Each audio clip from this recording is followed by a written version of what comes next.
my god. Dude, I swear if I'm getting sick, I'm gonna be so mad. I feel like I'm getting sick.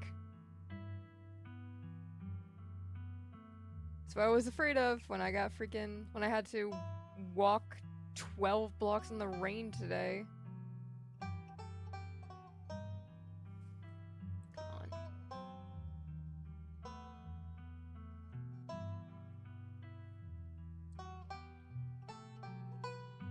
Just waiting for Twitch chat to catch up with me. I hate how much of a lag there is.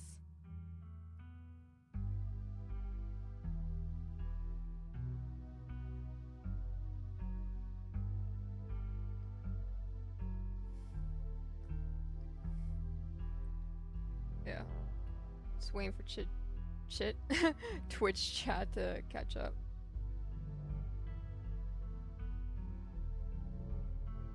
Though I'm also very excited because I saw that Chrono Trigger and Dream Daddy are both on sale for super cheap on Steam right now. And Alice Madness Returns, so I'm definitely gonna get those, definitely gonna play them. Especially Alice Madness Returns, I've been wanting to play that for a while.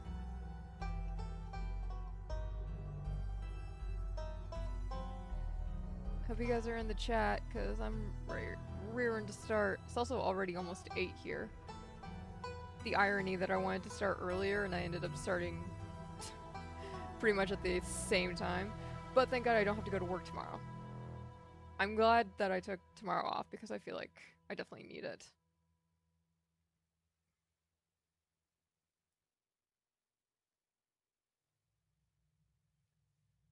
You know you're an adult when you're excited that you have a day off so that you can clean and do laundry. Pretty sad.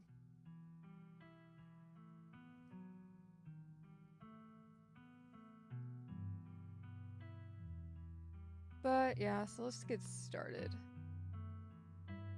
Access Steam features from the overlay while playing. Yeah, I need to take a minute to figure out how to get Steam to actually work properly. Hey dude! I hope your dinner's going alright. Yeah, let's get episode 4 going. This is the last episode that's available, so we're almost fully caught up with the game at this point. I haven't joined the Discord, but I do follow them on Blue Sky, so continue.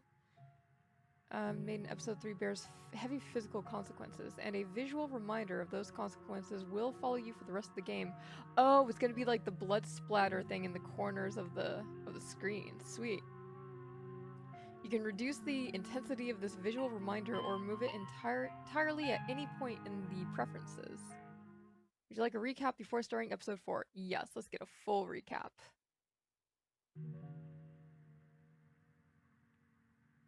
Hold on, let me drink some of my water. 1 second.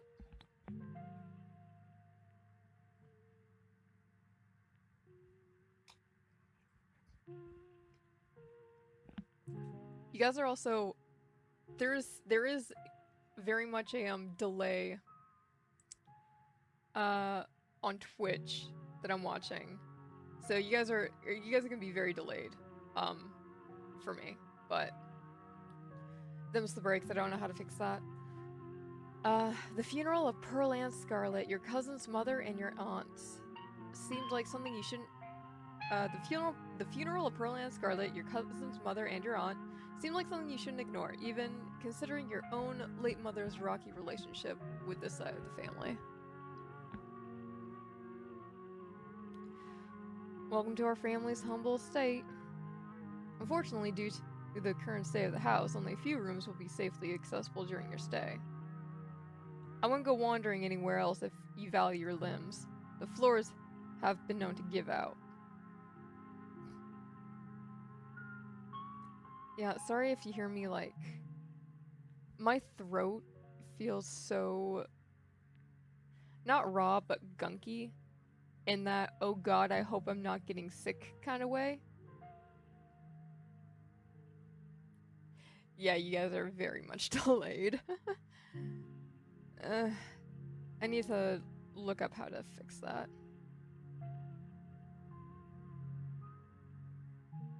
Spam Musubi? I don't even know what Musubi is. But hey, if you like spam, more power to you. But yeah, after having to eat nothing but spam and eggs for like over a week, I really don't like spam. As the locks fall, the doors moan open, revealing the entrance to what must have been an incredibly lavish ballroom. Faintly in the distance, you can hear the quiet notes of an old piano playing from another room. So what do you say? Want to tag along? Hold the camera for me while I narrate against the darkening sky, that sort of thing. Y'all eat those words when I come carrying a mountain lion corpse out of those woods at dawn. A single deer remains behind, staring down the beam of Stella's flashlight, while Gretchen whines and pulls at her harness. Duke grapples with the thing as it grabs at his shotgun, pushing the barrel out of the way as it grasps for Birdie with oddly jointed limbs, while Stella stares in shocked silence, as if paused, watching as the other creature attempts to wrestle Gretchen into the darkness, her desperate cries going unheeded. Yeah, Stella, way to freeze up. If something was after my dog, ooh, it is on site. That thing is not going to get away. You dive for Gretchen, attempting to snatch her away from the thing's misshapen hands. You manage to grab her, but the creature isn't deterred. It rears back on its hind legs, its mouth opening, whispered tones sliding out alongside something sharp and unnatural. But then there is the deafening blast of Duke's shotgun, and suddenly it is gone. Oh my god, what do we do? Stella? Oh yeah, no, that's W. Franklin. Stella, keep an eye on them for us. Make sure they don't get into any more trouble. Oh, goody! Oh, I hate this fucking guy. Welcome home. My grandmother used to talk about pale creatures called ditchlings. She always said they were a terrible omen, a sign of suffering to come. Sushi with spam? That doesn't sound good to me, but if you enjoy it, then you enjoy it. First time making anything sushi adjacent, and it's so good. That's cool. I'm going to bed. I'll see you tomorrow. But listen, you'd better stay out of trouble today. I want you home by sunset. I don't want to hear complaints. Just do what I ask and we won't have any more problems. Tabitha takes a few steps towards the door. Sunset. The stream is buffering for... Yeah, I think let me check OBS. OBS is good. Oh yeah, no, the bandwidth is super low right now. I'm assuming it's because all my roommates are home.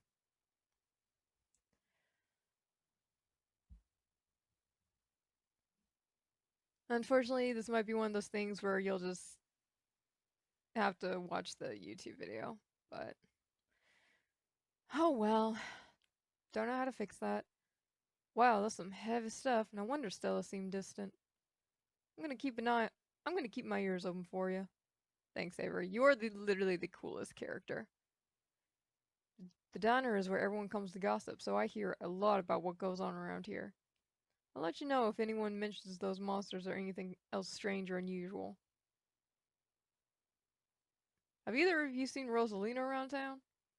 I don't want to be a helicopter dad, but she hasn't been answering my texts, and I want to make sure she isn't getting into trouble out there. Dr. Kelly. We were wondering if it would be okay if Reese could come hang out. Nothing strenuous, we promise. Whatever you two have planned is probably beyond what he can manage right now. Anyways. God, I hate this guy. I am the only person in this town who truly cares about your safety. Don't forget that. Even if it's already too late to stop what's going to happen. You're interrupted by a sudden movement out of the corner of your eye. A girl carrying a bundle of snacks pops through a hole in the fence and disappears over the crest of a hill. She didn't. I guess the old Maxwell place doesn't Kid has a secret hangout spot these days. But the Shaw mine? That place was shut down like 100 years ago. After a collapse that killed over 100 people. My dad says our house is haunted. Kanika is interrupted by a pair of thunderous knocks. You turn to see Becca and Alexis gone, and Rosalina anxiously hovering in front of a small tunnel in the cavern wall. She freezes as you notice her. There is something in the darkness before you that's much louder, though you don't hear it, but you can feel it in your chest, like the deep growl of a predator. Hey, are you alright, Mossy? Stella reaches for your shoulder, but not before the light from your phone. Oh, fuck. I hate it when the fucking game does that. Let me read the damn narration or dialogue or whatever. Stella reaches for your shoulder, but not before the light from your phone illuminates the chamber. There, Jesus Christ. Mossy, are you alright? You manage to squeeze through the entrance just as the walls of the mine come crashing down. Holy shit, you're okay, thank God. And everyone's accounted for. That was a surprisingly close call. We could have all died in there. What did you weirdos do? Everything was fine until you adults shut up. Becca, shut up. Tabitha doesn't say a word as the car cuts along the darkened road. Ah! BBs! There are two of them now. As you're ready to leave, Janie approaches you from the far side of the kitchen. Tabitha remains between the two of you, impatiently tapping her foot. Oh, Mossy, before you go, I heard about what happened last night. I mean, I heard about it before Miss Tabitha mentioned it just now, and then I heard it again. I just wanted to say that I'm so sorry you got caught up in that.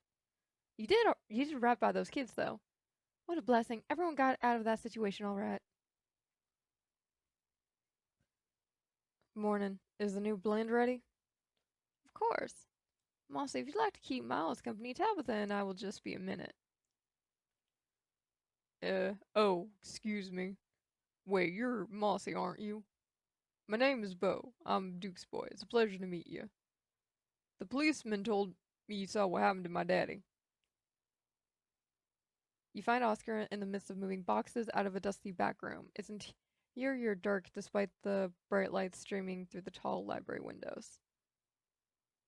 Oh, good morning, Mossy. I wasn't expecting anyone to be here so early. How can I help you? Ah, the mayor! I forgot about the mayor. He's a dog. Not only is this mayor a dog, but judging from the series of portraits lining the walls, every mayor of Scarlet Hollow has also been a dog. Also, Gretchen's face. She does not like him. You can tell this dog is the mayor from his little sash and his fancy top hat. There's a regal air about him, almost as if he knows the position of authority he's been elected to. Oh yeah, God, this creepy fucking pastor dude too.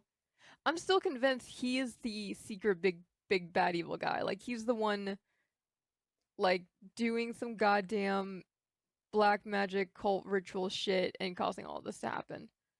Before you can catch up to your companions, you're intercepted by a nervous man with a cross around his neck. Whoever he is, you can feel his desperation to make a good first impression, a self-sustained and self-fulfilling prophecy. Sounds like Gretchen and the mayor may have some unresolved issues, wouldn't you say? I'm Pastor Daniel. I take it you're Mossy? Everyone's been buzzing about you. I'm so sorry about your aunt, but I'm sure she's in a better place now. If you'd ever like to discuss your beliefs, my door is always open. The basement is what you might expect out of a tortured artist who spends all his time confined to a studio. Discarded canvases line its edges, while trash and sketches leak out from their piles in the corners of the room, hiding the bare cement floor. Ghoulish faces coat the walls in paint, sneering out at their creator. Also, hydration break.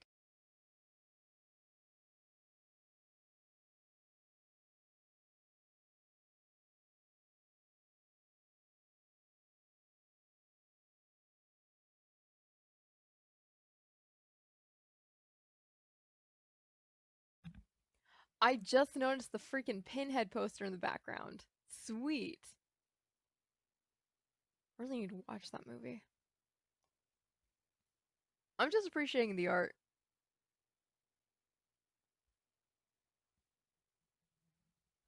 Your mom is so scary. She can be a little intense, kind of overprotective, which I guess makes sense.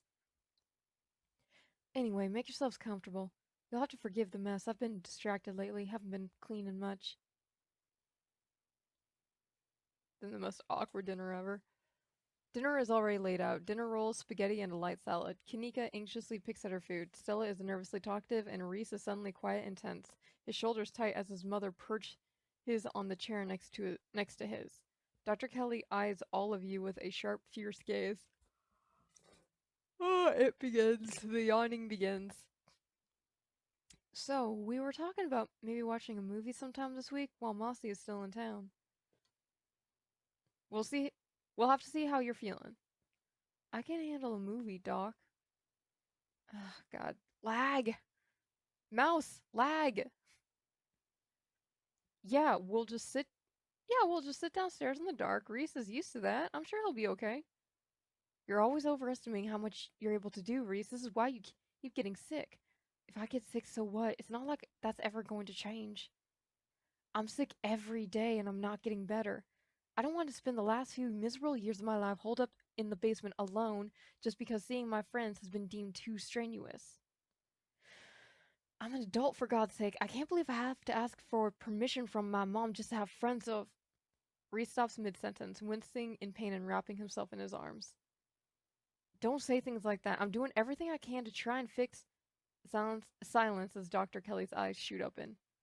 Reese? Reese abruptly pulls himself from the table and leaves. Yeah, I'm pretty sure the doctor is, like, something is feeding off of Reese.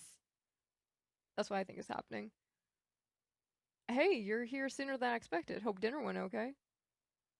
Hey, hope I'm not too late. Have I missed any creepy paranormal stuff? Also, fucking Avery with the fit. The fit of the game. These two, I need to raid their closets, because their clothes are the best. Most of the time I dress like this girl. Just flannel, jeans, and a t-shirt. Oscar and Kanika startle as the door swings open. Hold it. You're not taking my cousin along on any more of your little hijinks without me. Whoa. This is where I've seen it. It appears on top of the stain. Stella pulls back the carpet, revealing a hatch in the floor. Revealing a hatch, the floor around it stained and reddish brown. I'm going for it. And then all hell broke loose. Yep. Wait, do you hear music? Ah, I hate it. Movement stirs as a figure cloaked in shadows rises to attention. This is what you missed last stream when you left early. Stella? There you are. I would have found you sooner, but the rest and then clearly doesn't want me here. Duh. Oh fuck, I missed that. It doesn't seem to have the same issue with these miserable little parasites. Bottom feeders always manage to slip through the cracks, don't they? I hate it. The sins of the father are to be laid upon the children. One of you must forfeit, it doesn't matter which. Bullshit! I hope I didn't come too late. It wants something, doesn't it? And I think you know which of you should volunteer. You must be joking. You take a step towards the light. Sybil is right here. Please don't do this. You wordlessly step into the spotlight. Sorry, I can't talk right now. See you later. She hurries off down the road. Before I go, Sybil places a hand on your arm, holding you back for a moment. I'm sure you have questions after everything you saw tonight and about what's happened to you, but let's not get into it here. I think everyone could use a little rest and relaxation right now, yourself included. If you swing by the tea room sometime tomorrow, say early afternoon, you and I can have a little chat. I'll see you then, Mossy. You don't even notice yourself entering the guest room and falling into bed. Suddenly, you're just there, buried under your family's musty covers. The spirit of Charles Shaw Jr. has been put to rest at the expense of unknown years of your life. The specter of the night's events will linger over you for every day you have left, a grim reminder of the price you willingly paid for the crimes of a family you never met.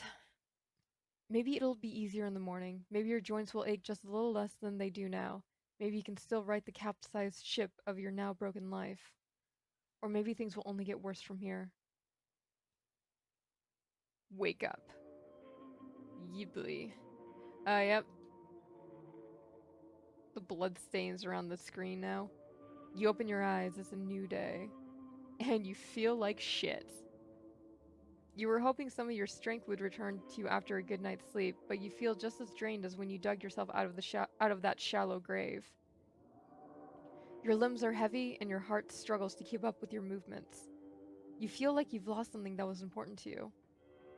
I did what had to be done. I don't care what happens to me. I made the right decision. I'll do it again. What have I done? I hope this was worth it. This is great. I can't wait to finally be dead. Life goes on. What happened yesterday happened yesterday, and today is another day. I have no strong opinions on what happened last night. Let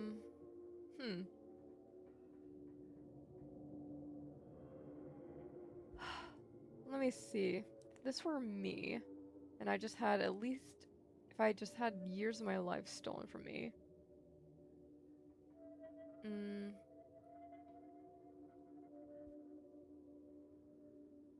Yeah, I hope this was worth it. Maybe it was worth it. Who knows what would have happened had you left it behind to fester? Then again, who knows what will happen to you now that you've lost a part of yourself? An involuntary shudder runs down your spine. But your thoughts are interrupted by the buzz of your phone on the nightstand. Hey, just wanted to check in. Hope you're doing okay. Also wanted to ask if you heard from Stella? You check your messages. There's nothing from Stella. Call Stella, text Stella. I'll text her. Kinda worried if you ran off last night. Text me as soon as you get the chance. The Wayne guy didn't come after you, did he? Can you keep an eye if you're worried about you? Please respond. How's my favorite cryptid hunter? Hey.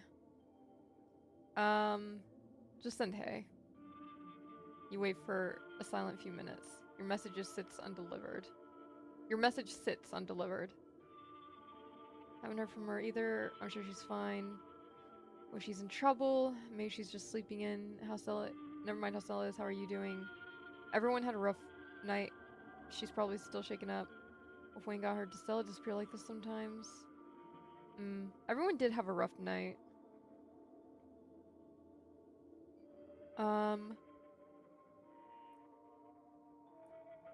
Yeah, let's go with everyone had a rough night. She's probably still shaken up.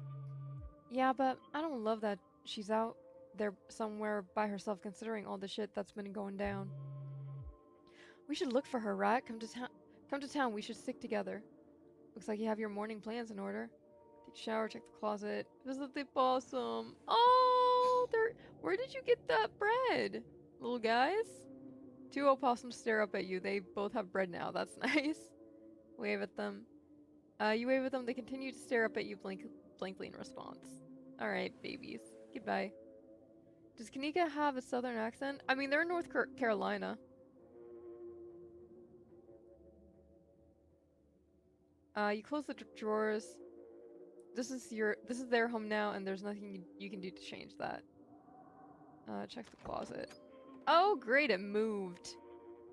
There's no denying it. The doll moved at some point since your most recent visit.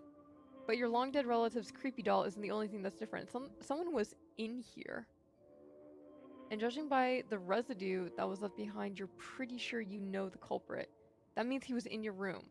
But was he there while you were out the previous day, or did he enter while you slept unawares just a few feet away?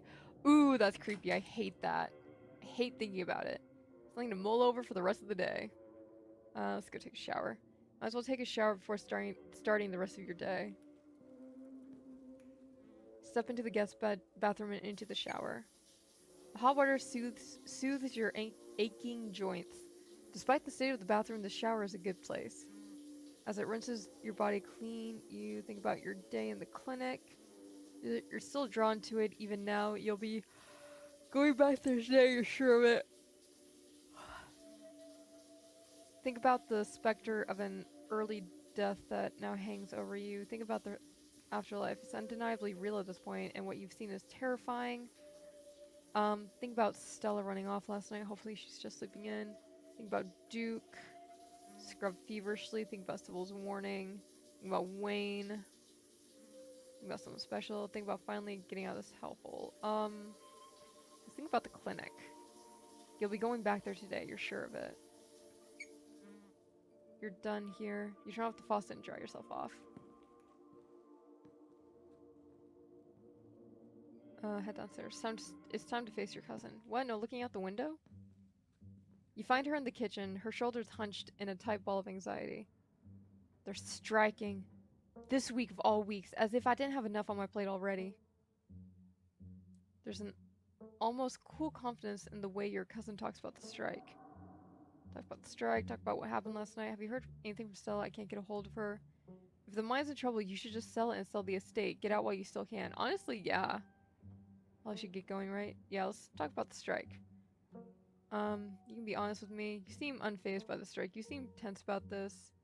You want me to infiltrate the strike? You seem confident about the strike, so that's why the ditchlings are here. Usually I'm pro-union. Do you know? Yes, we're pro-union. Do you know what the strikers even want? Probably should have seen this coming. Just give them what they want to have with us. The right thing to do. It is. So he's fighting the inevitable. Just fire all of them. Are you sure it'll be easy enough to pick up the pieces? Can't believe all of these people. You're in a really difficult spot right now. With everything else going on, it's hard to care about something as mundane as a strike. Yeah, how do you feel about the strike? Yeah, you seem unfazed.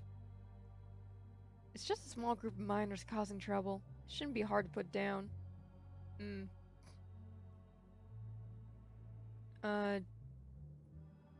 you know what the strikers even want? I haven't seen a list of demands. I'm sure it's just the usual. I promise you that if any one of them were in my shoes for a month, they'd be singing a different tune. Great. That's why ditchlings are here. You probably should have seen this coming. Just fire all of them. No, just give them what they want. It's the right thing to do. I don't know what they want yet, but I can assure that whatever it is probably completely unreasonable. What, like better pay, health insurance, fucking weekends off, less grueling hours? How unreasonable, Jesus. Yeah, you probably should have seen this coming. Who's to say I didn't? It wasn't ever really a question of if, more of a question of when. Forgive me if I didn't expect them to walk out a few days before my mother's funeral. Couldn't even wait until Pearl Ann was in the ground.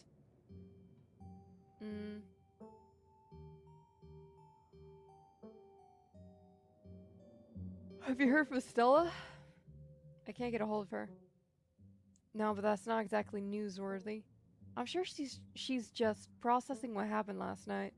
We weren't the only ones who were traumatized.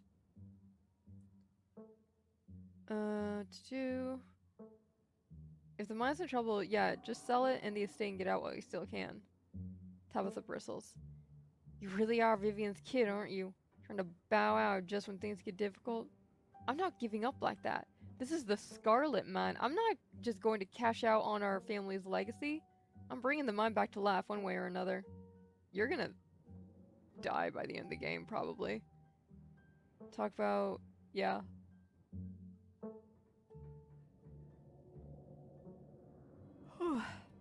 So go surreal.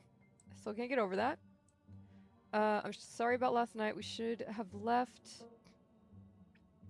Do you regret what happened to me last night? I didn't think making a deal with a ghost would feel so physically bad.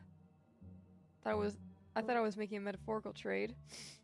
Feels good, doesn't it, getting rid of something our family left behind like that? Do you regret what happened to me last night? I'm sorry about last night. Yeah, so ghosts are real. I still can't get over that. I can. What does that actually change about anything? You're Scarlet. You were probably going to die young anyways, and I still have a mind to run. Wow. Cheerful. Do you regret what happened to me last night? Of course I do. Should have left. You dug your early grave, now lie in it. Bitch, I should have let you fucking take the fall. Oh my god, mouse. Stop lagging. Remain silent. I've dawdled long enough. Stay safe, no more hijinks. Don't tell me how to live my life. But let me know if you get in trouble, okay? Tabitha slips past you, her heavy boots thudding down the hall as she marches away to face her employees. Time to figure out the rest of your day. Oh yeah, let's go investigate the garden. From your eavesdropping in the general store yesterday, it sounds like Tabitha's keeping something out back. Now that she's gone for the day, you can investigate the garden to your heart's content. The air is chilly today, the overcast sky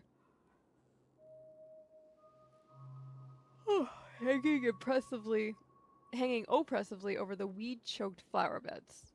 Hydration break.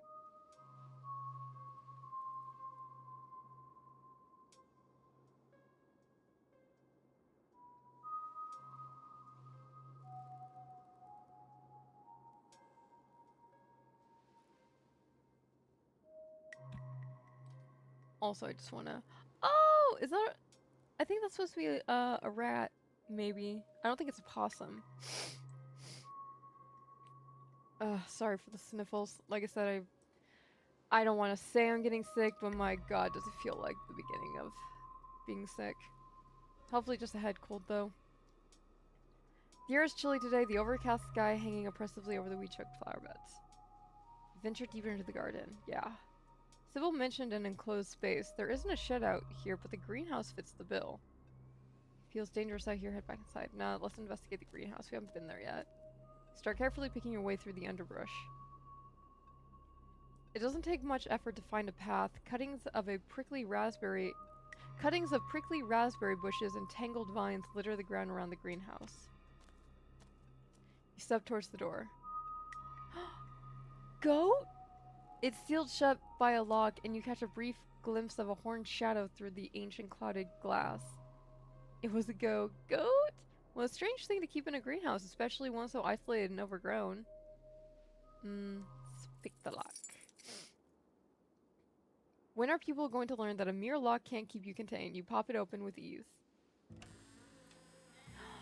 Oh, BB. It's so cute. I love goats. They're so cute. A warm barnyard smell floods your senses as you stare down at the goat within. It stares back at you from its place on the tile floor, surrounded by dried herbs. Maybe if you could talk to animals, the goat might have some hidden insights to share about its situation, but that would be ridiculous. People can't just talk to animals. Untie the goat. You're free, goat. Go on, prance off into the wilderness. Nobody can keep you here any longer. Yeah, let's untie the goat. You unclip the rope tying the goat to the greenhouse. It stares up blankly at you in response. You're free, goat. The goat stares at you. It's not going anywhere. Yeah, goats are pretty ornery. They don't do anything they don't want to. You do your best to force the goat out of the greenhouse. Even in this enclosed space, you fail to catch it. Doesn't want to leave, and it's far more agile than you. This is a losing proposition. Alright. You do you, goat. The door's already open. You think for a moment about whether you should keep it that way. No, let's leave it open for the goat. You decide to leave the door open as you head back inside. Hold on, what sound does the goat? Did you just... Oh my god. Goats bleat. Yeah, it's similar to sheep. It's kind of more... Well, they do scream. Goats scream. I can't believe you just went moo for a goat. No, look up screaming goats. It's the funniest thing ever. But yeah, they kind of it's like a meh. You've investigated the garden. With Stella missing, it's best not to keep Kaneko waiting for much longer. Let's see if can I spot anything? Is there anything in the background? After Wayne showed up that first time, now I'm just like super paranoid about finding something in the background. Don't think there's anything. Fuel up with a quick jelly sandwich. Sure, why not? If Stella's MIA, who knows when you'll get the chance to eat, and who knows just how much your new affliction will affect your appetite. You make yourself a jelly sandwich in anticipation for the long day ahead of you. And that's that. Head to town. Mouse, stop lagging. It's time to head to town. Yeah, dude, go scream. Again, look up screaming goats on YouTube. You head to the front door and begin your trek to the town below.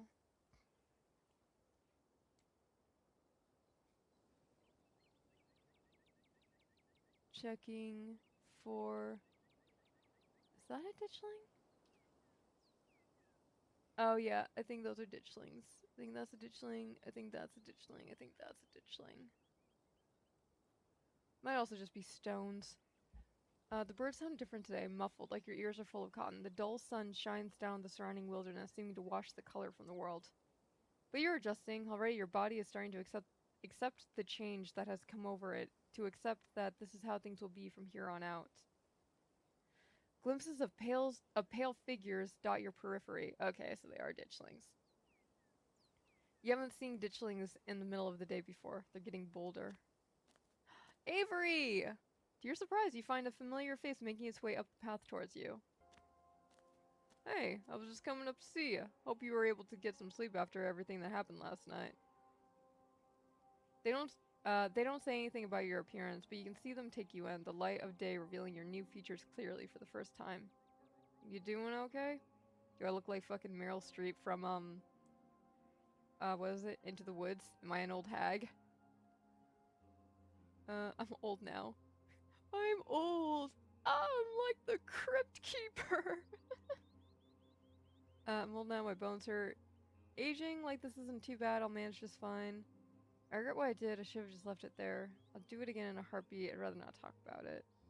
Sir, I'm of the opinion what's done is done. There's no point in dwelling on it. I'm old now, my bones hurt. It's not all bad, the gray streak is pretty cool. I mean, hey, if Rogue can pull it off, then why not? And you'll probably be able to get seniors discounts in not too long. There are upsides to everything, even having a part of your life sucked out by a ghost.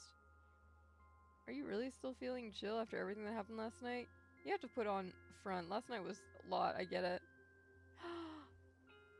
I kinda wanna flirt.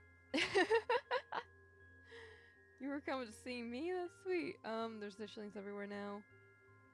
Yeah, you don't have to put on a front. Last night was a lot, I get it. I appreciate the concern, but I'm alright. You're talking to an expert at vibing. God, I just want to hang out with Avery. They're so cool.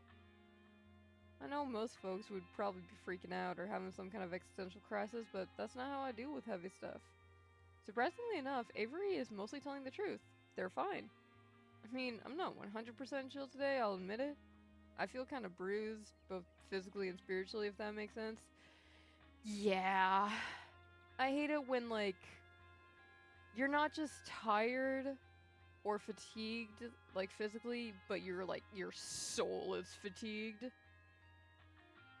how I felt after November 5th. And that's just part of life, right? Nobody makes it to the end and completely unscathed.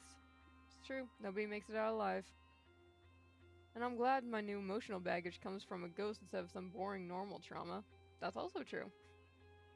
Supernatural angle takes the edge off a little bit. You were coming to see me? How sweet. What can I say? I'm someone who knows what they want. Okay, Avery. I would have walked up here at the crack of dawn, but I figured I should let you sleep at least a little longer, though not too much longer.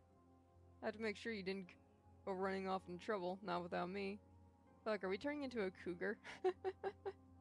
There's itchlings everywhere now, even though it's daytime. Have you heard anything from Stella? Yeah, have you heard anything from Stella? I haven't heard from her. I haven't heard from her, though we don't text much, and I haven't checked with Winnie to see if she came in for an early breakfast or anything. But if you haven't heard from her, that doesn't sound great. Seeing her like that last night was awful. She's usually so unflappable. Yeah, Kanika and I are meeting up to look for Stella. Wanna come? Absolutely.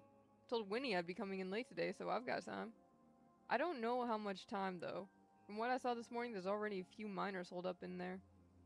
They must be using it as home base for the strike. Oh, by the way, there's a strike going on. I'm sure you already know that, though. I have to imagine Tabitha would have told you this morning. Yeah, there are ditchings everywhere now, even though it's daytime. Avery turns to survey the tree line. I noticed a few on my way up. They're kind of funny now that I'm getting a good look at them, with their scrunched up little Sharpie faces. They do look like deformed, half-melted Pillsbury Doughboys. So, should I be worried about these things? I know they're a bad omen or something, but, like, are they dangerous? They're not going to eat me if I take a wrong turn, right? No, but you might get some eggs laid in your skin, that's true. Pretty small, we might be safe. I don't know, they might. Not if you eat them first. I'd rather not find out. Does anyone in town have a flamethrower? Honestly, yeah. Yeah, but they might lay eggs in you. Oh, is that all they do? Doesn't sound too bad. I think I could survive a parasitic larva or two. Okay, Avery, there is it is possible to be too chill. There is such a thing as being too chill. You're being a little too chill right now. Just glad being eaten live isn't on the table. I mean, is getting a parasite like that really any different than being eaten alive? They're still eating you, just more slowly and from the inside. Yeah, for reals. Sure, I get where you're coming from, but that's a pretty big difference. If a mountain lion gets me, that's kind of just it, you know? I'm sure the wonders of modern medicine would be able to yank a couple of eggs out of me. Heck, maybe I'd even be able to let the eggs hatch instead of just having them removed. Ew, no thanks. It'd be sad to kill the babies, but at the end of the day, it's me or them. I gotta go with self-preservation. Yeah. What? Sounds like you're saying you'd enjoy the experience. Is it terrible to say it would be kind of neat to grow a weird little guy? A weird little guy. I would much rather be eaten. Honestly, yeah. Get that, being eaten sounds really bad. That's a weird thing to say. I was wondering when you'd finally say something really weird. I knew you seemed too normal to live here. They're not normal, they're cool. There's a difference. Yeah, no, I'm gonna go with... What? You don't agree? That's fine, to each their own. I'm the kind of person who wouldn't mind giving a couple weird little creatures a warm place to pupate, even if I have it to spare. God, Avery, you're so fucking weird. And if they don't kill me. Let's head to town. Yeah, let's head to town. Yeah, good idea. Jesus Christ, Avery. You and Avery start back down the path to town. It isn't long until you once again find yourself on the main street of Scarlet Hollow. Ah! New iconic fit. Love it. Love the moon phase belt. Love the, like... the partial skirts. Just love everything about it. Mossy, you made it. I picked up an Wow. And you picked up an Avery along the way. Hope you're both doing okay, like, emotionally. Yeah, I'm not too bad. Better after seeing Mossy. That's good. I feel like I got crushed by a steamroller or something. Joints all out of whack, totally exhausted and super foggy. Mom has been insisting I caught a cold and I wasn't buying it, but as of this morning, I've come around. It's definitely something beyond exhaustion, even considering the ridiculously stressful week we've all had. But I'm not gonna let that stop me from looking for Stella. Do you still think there could be a rational explanation for all of this? Is someone manning the general store while we go looking for Stella? I'm supposed to see your mom at some point today. Maybe she'll finally shed some light on this on things.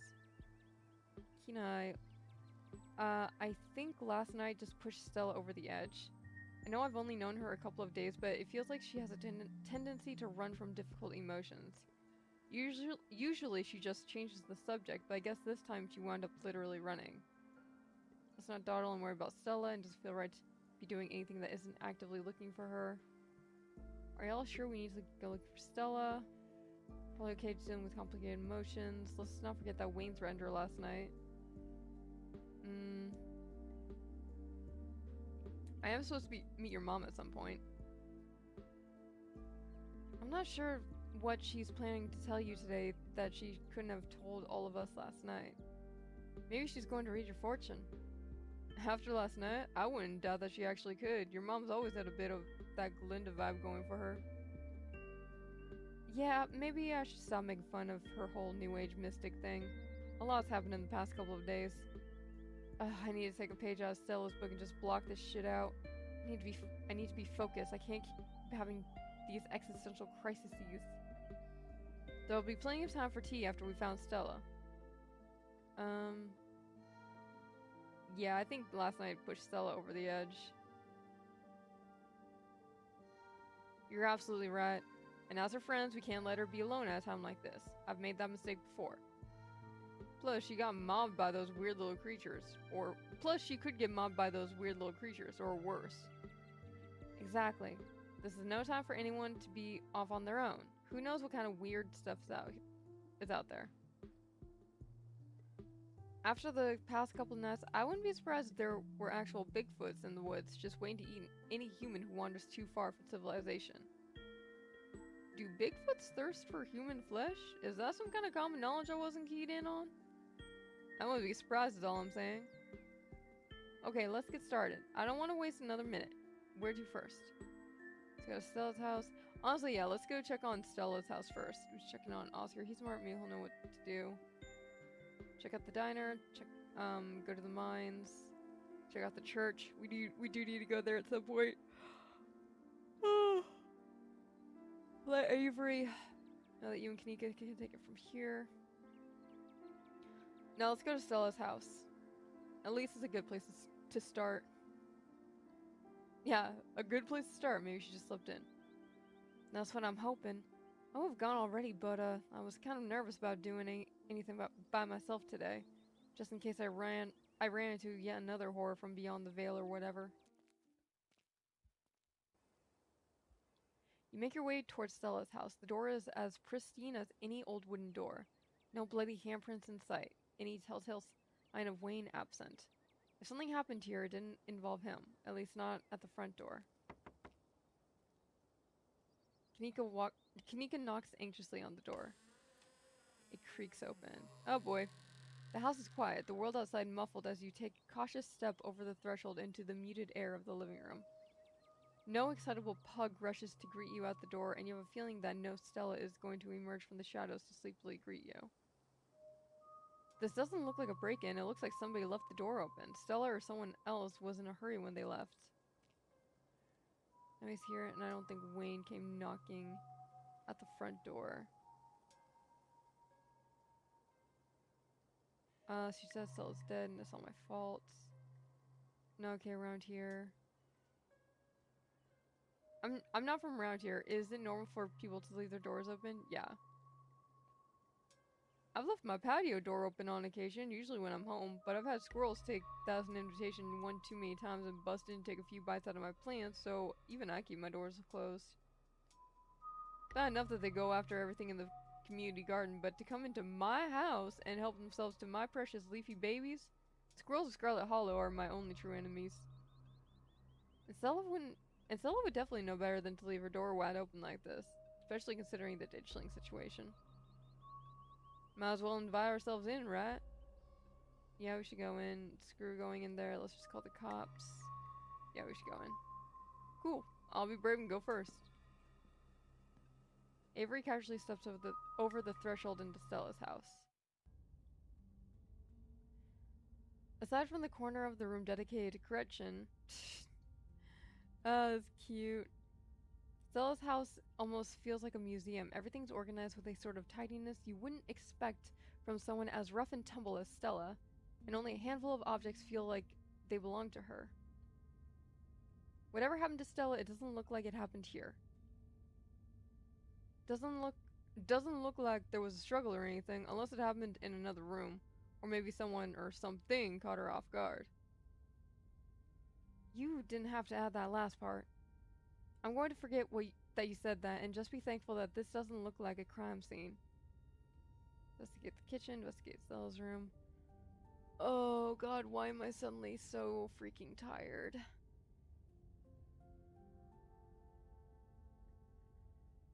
Oh man, I might only stream for like another 30 minutes or something, cause my energy level is crashing. Don't know why.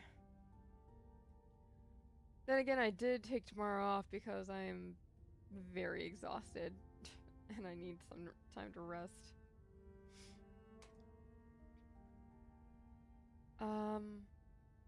Investigate the kitchen, investigate Stella's room. Let's investigate Stella's room. You make your way down the hall to what you assume to be Stella's room. Ha, nice. Nice conspiracy board. She's not here. Though it's a little untidy, it's the usual sort of untidiness that accumulates when someone doesn't often have guests in their bedroom. There aren't any signs of violence. No streaks of blood and pus that might belong to a certain phantom miner. He hasn't been here. You do notice though that her jacket is nowhere in sight. It isn't in her closet, and it wasn't on the coat rack in the other room. Stella's jacket's gone. Check her computer. Yeah, Stella's jacket is gone. The Letterman one, it wasn't on the rack in the other room. It's not in here, and she didn't have it yesterday. Oh, so she definitely came home last night. There's always a chance she left it somewhere else and we just missed it, but yeah, she probably came home last night. Assuming she was here, where did she go and why did she leave? I want to know why we haven't been able to reach her. Yeah, let's check her computer. I'm not sure we should be snooping on her computer. Isn't that an invasion of privacy? We already broke into her house, right? For all we know, there could be some sort of clue on there, like a note detailing exactly where she is. We didn't break into her house. The door was left wide open. Maybe the computer was left open too. With Avery. Well, if we don't find Stella, it's all because we did snoop on her computer. If Stella didn't want us to snoop, she shouldn't have gone missing. I don't make the rules. Honestly, yeah, kind of. What she's been gossiping about us to our online friends. It's an invasion of privacy, but we've got to do whatever we can to find her. Or make a fuss about it. If there isn't a password, it's almost like she wants to snoop. Kanika's got a point. You're not fun, but fine. Kanika's right. Didn't even think about how much this might be a good idea. Good call. God, I'm really tired.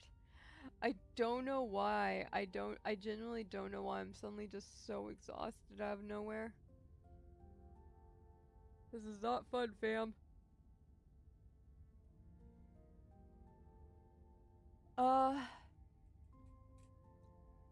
Yeah, I agree with this one.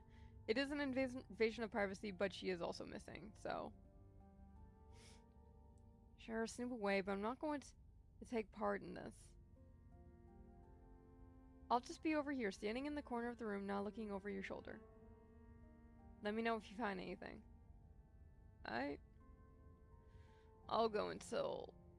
Oh god, it's only 8:30. I love her sticky notes.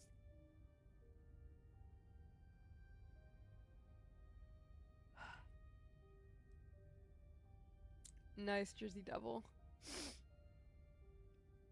Stella's desktop is horrifically cluttered.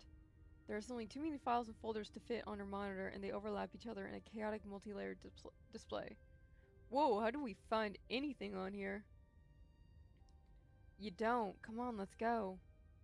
For something interesting, close her open tabs, check her search history. Yeah, check her search history. You check Stella's search history. She hasn't visited any website since Tuesday night. She came home last night. After last night's incident, she didn't touch her browser. Her search history is almost entirely work-related. It's a furious series of queries for various monsters and cryptids that might fit the profile of ditchlings. That's that. Yeah, let's look for something interesting. You scan through folders and file names on Stella's desktop looking for anything that seems like it might be interesting. One folder catches your eye. Boring text stuff. Why did it click twice? You're no fool. You've seen this folder before. You have this folder on your own computer. Boring tax stuff never contains boring tax stuff. For that matter, it never contains anything related to taxes, and its contents are never boring. Fuck yeah, open the folder. I knew it! I knew it! You open the folder. You're surprised to find it contains a carefully mapped out diagram of the Scarlet Hollow mines, including holes in fences and areas of low visibility. That's interesting. Hydration break.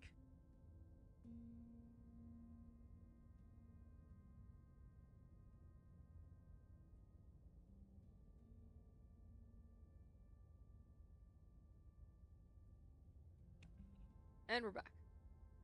There's also a handful of old photos of Stella and Tabitha together as teenagers. Tabitha wears an uncharacteristic grin, an authentic, joyful smile, and Stella's eyes are somehow brighter, less tired. Both of them seem to be living in a happier time. Okay, I take it back. This is way too personal. I'll just join Kanika in the corner while you wrap things up. Check her open tabs. It's a waste of time. Let's get out of here. Okay, I think I've seen enough. Now check her open tabs. I recognize this layout. It would take you all day to count the number of open tabs in Stella's browser. So numerous are her tabs that you can't see a single icon.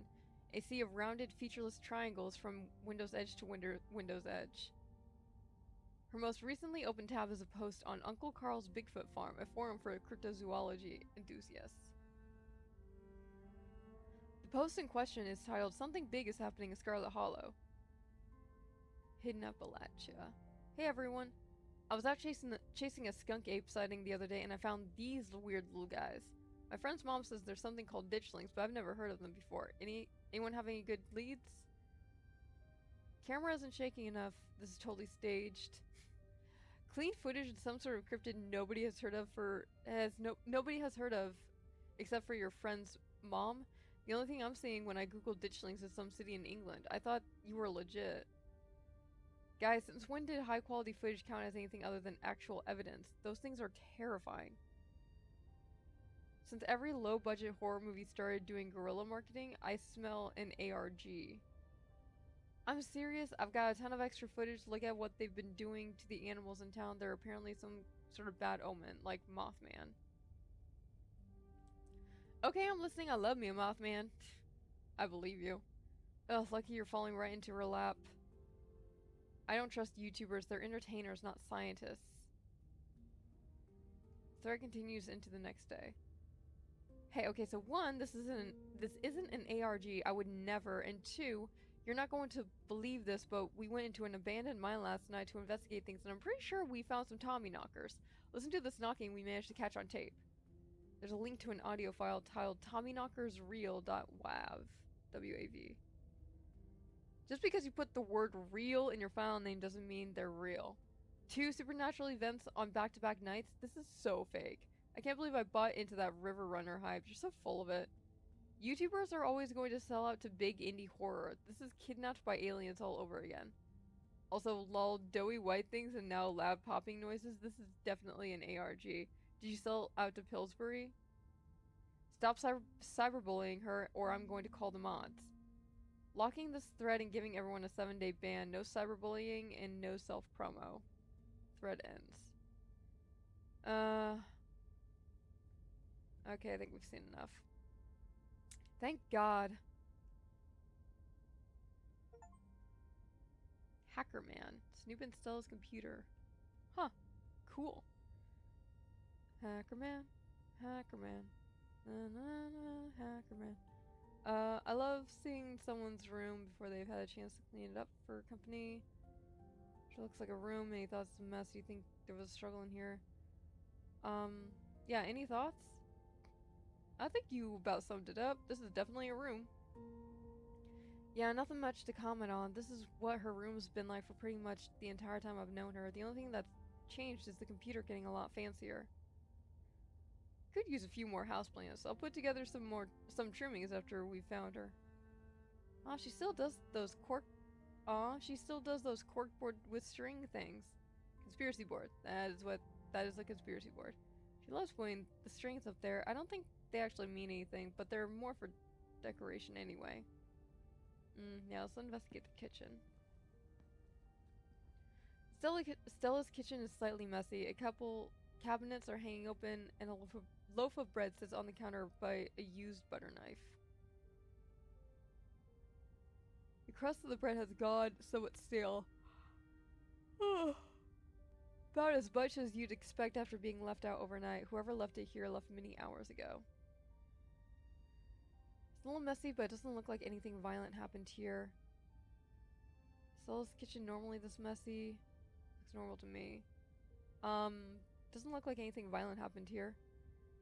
It's possible she came home, grabbed some food, and left in a hurry, right? Did she have somewhere she needed to be? She didn't say she had something she had to. She didn't say she had something she had to run off to. Wow, I cannot talk tonight. Maybe she just had a panic attack after being possessed, but that was over 12 hours ago. I'd hope she would be home by now if that was the case. Ugh.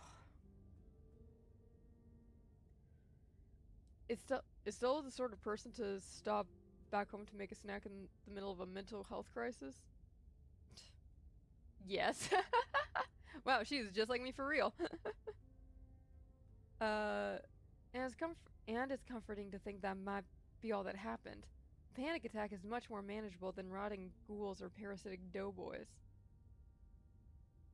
Yeah, I don't think we're going to find much else here. Let's move on.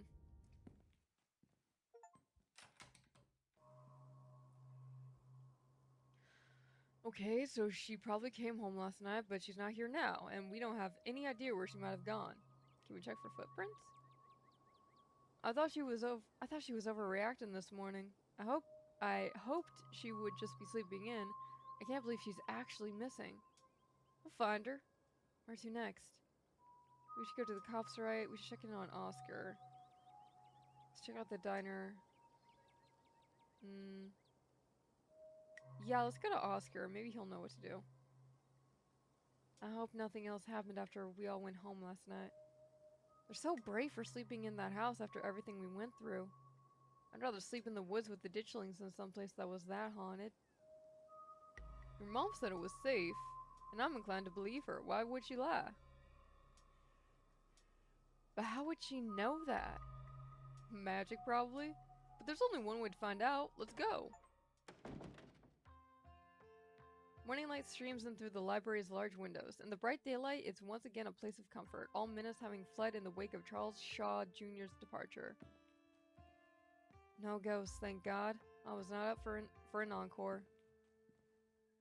Yeah, it's gone. Just like your mom said it would be. I guess Oscar must be in back. I know that's where I'd be if I finally got my house back. I've always been surprised at how unsupervised this place is. Sometimes it feels like anyone could just walk in and do whatever they want. Like what, steal books? I mean, they could, right? I'm not saying anyone would. I'm just saying that people in this town trust each other a lot. It's nice. Let's go find Oscar. You make your way back towards the annex. It feels strange to be back here in the light of day, as if the events of the previous evening were all just a terrible dream. This hallway really takes me back. It feels like it was only yesterday that we were last here, blissfully unaware that our entire lives were about to change forever. It was only yesterday. I know. Kanika knocks on the door. Oh, good morning. It's good to see all of you. Mossy? He takes in the sight of you standing in the bright corridor. The way Oscar says your name carries the weight of an immeasurable guilt. You can see it in his eyes, too. What you've done for this man will hang over every interaction the two of you have for the rest of your lives. I hope you're doing well this morning. Please, come in. You have no idea how good it felt to sleep in our own house last night. Though I suppose I didn't do too much sleeping. I mostly sat and stared at the hatch all night. Nothing happened, but the idea that something could happen was more than enough to keep me wide awake. So what brings you here? Stella's missing since last night, and we're trying to figure out if anyone's seen her. She hasn't gotten in touch with any of you? Oof. I'm gonna take a 1 second. I'm gonna take 5 real quick. Go get some more water. Not that. I will be right back. Alright, I'm back. Yeah, I think I'm only gonna stream for a little bit longer. Until 9. Then I'm probably gonna actually hit the hay. Because I don't know why I'm just... I'm fucking exhausted. We can always finish this tomorrow. She hasn't gotten in touch with any of you? Starting to freak out a little. I don't really care about her, and I don't really care about her. I really care about her, and she's just gone. So I'm guessing that's a no. No, we have no clue where she's gone. Would we be asking if she had?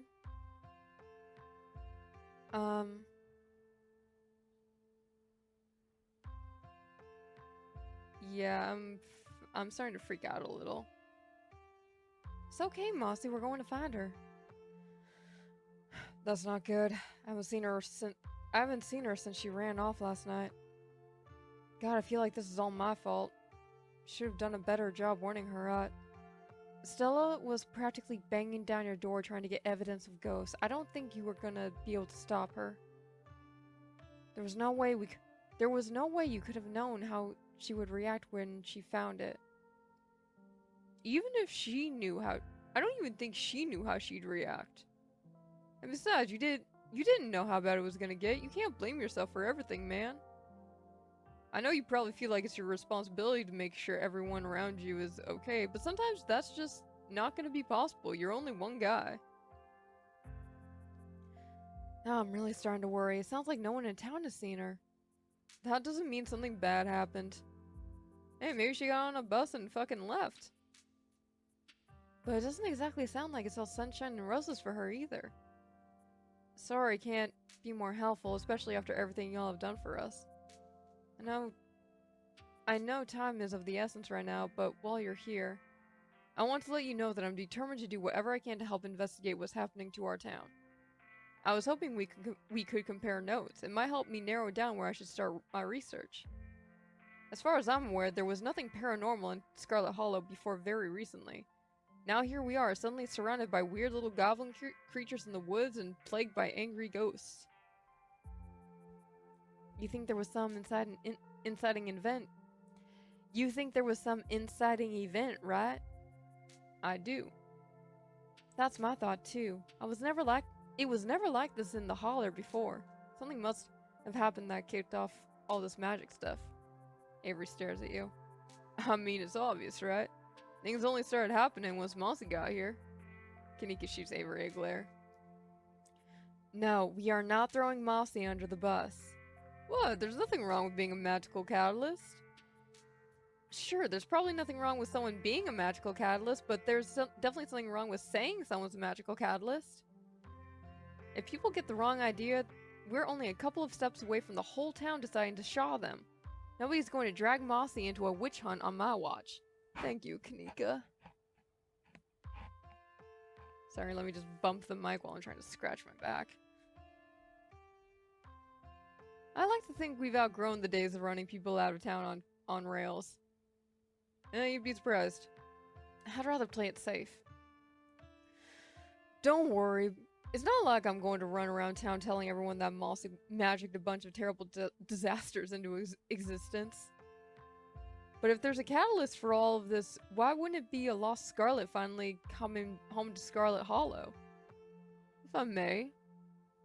Mossy getting into town isn't the only major event that's happened lately. Pearl Ann died over a week ago, and those creatures in the woods were already reproducing by the time they arrived. Not to mention I started seeing things in our house before Pearl Ann passed. I think I never ought I never thought to make a note of exactly when the spirit made itself known. If there's a root cause for all of this, hopefully there's a way to put the genie back in its bottle. I'm going to do my best to find out if there have ever been any similar events, and whether there's anything special about Scarlet Hollow that might explain what's going on. We'll fill you in what little we know, so you at least have someplace to start. Are we sure the ghost is really gone? We've been finding these weird stone seals. I wonder if this could be the work of some sort of cult. Your pixel stays inside, or you might get grabbed by ditchlings. I think there's something in the clinic. Yeah, are we sure the ghost is really gone? I have every reason to believe so. There wasn't so much as a creaking door or mysterious draft all night. And I certainly hope this isn't wishful thinking, given the toll it took on you to get rid of it. You're so brave for sleeping in here. I would have left and set the place on fire behind me if I were in your shoes, no matter if someone wound up putting it to rest or not. I suppose I felt I'd done enough running.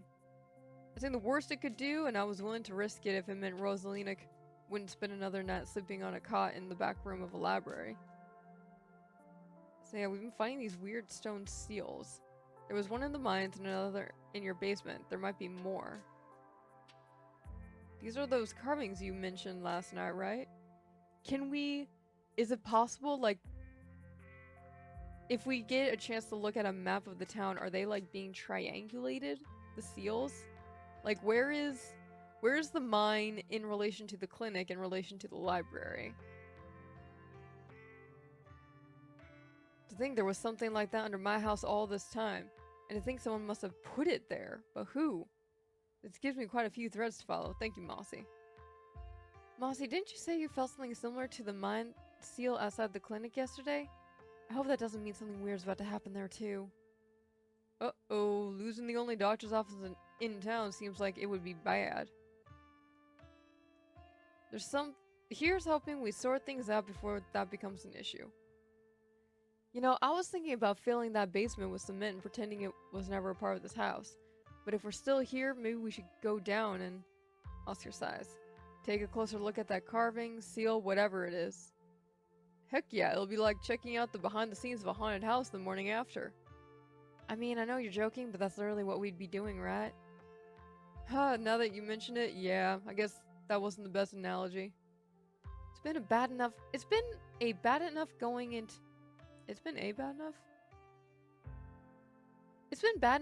into haunted houses and abandoned coal mines all night, but there's something that feels so much worse about going down there in the middle of the day. Can't say I'm thrilled at the thought of it either, but we need to do whatever we can to start getting ahead of things. I really don't think this is a good idea. I don't want to go back down there, but we have to check it out. Going down there is worth the risk. We've seen ditchlings in broad daylight. I don't think we have the luxury of turning down clues. Let's go, Oscar, conquer your fears. Ghost or no, there's still a 100-year-old corpse down there that was murdered by my Meemaw. Man, that's some real... That is some southern slang right there. Never open that hatch again. Even if the ghost is gone, that carving might still be... able to do something to us. We should leave it be. I don't think we have time to dig around your basement right now. Yeah, we have to check it out. Are we sure nothing will happen if we open the hatch again? Mossy, I don't know how many more years you can spare.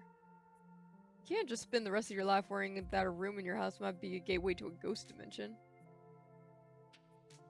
Oh my god, I'm so tired.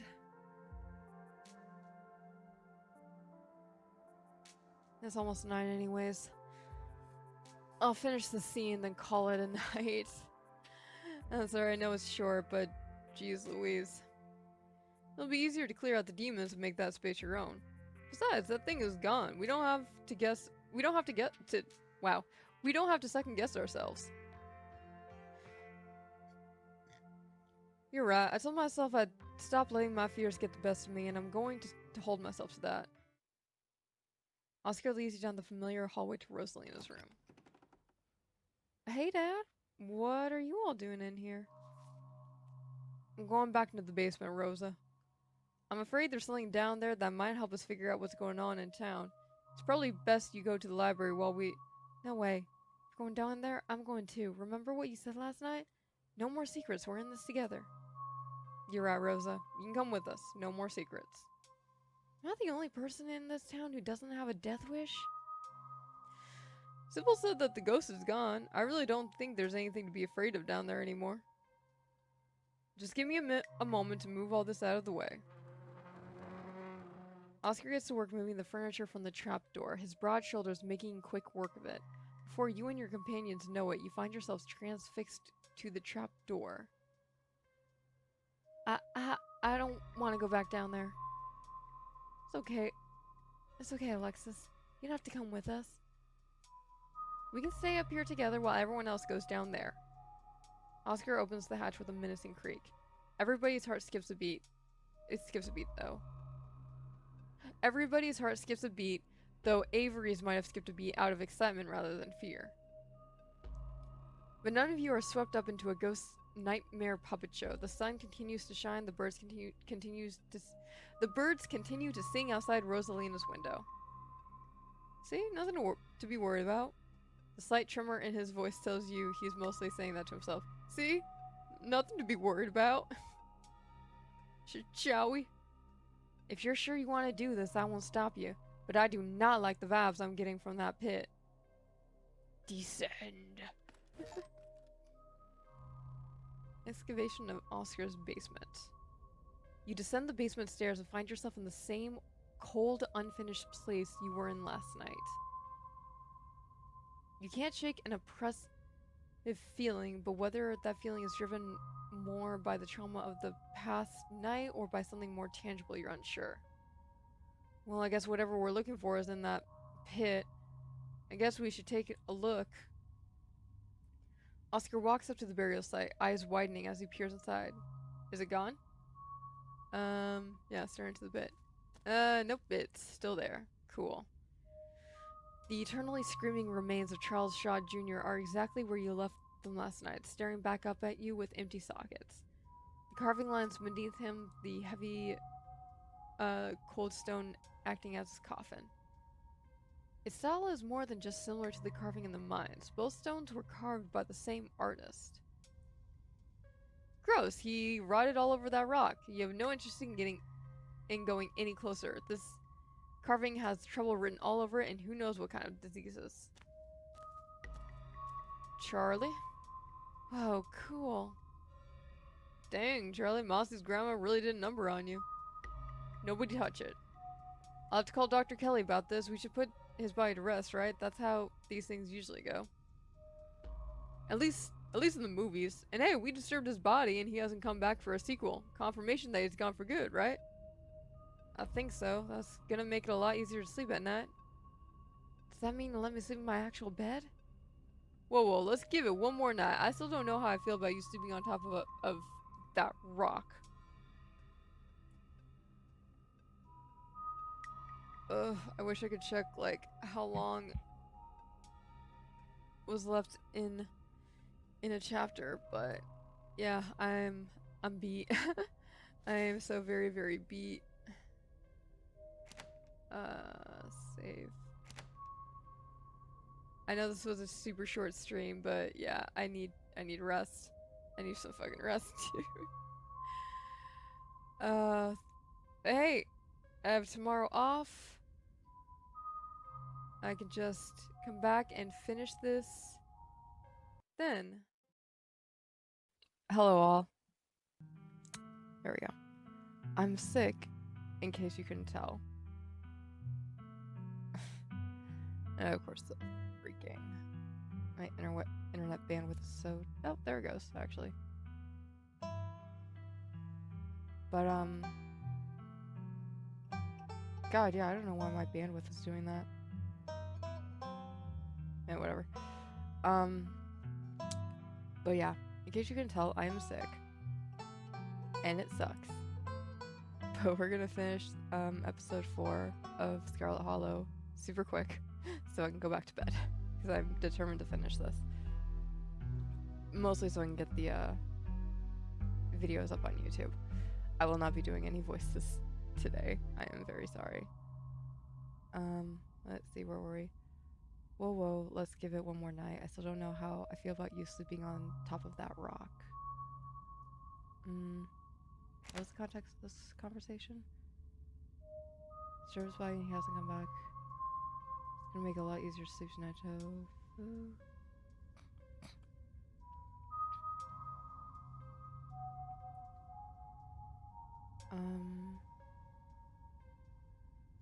What do we think? Wolves encircling a goat. It's a start. What was on the carving in the mines? Oh yeah, we want to go check out the other weird stone doors that we found. Circle of arms bound up in chains.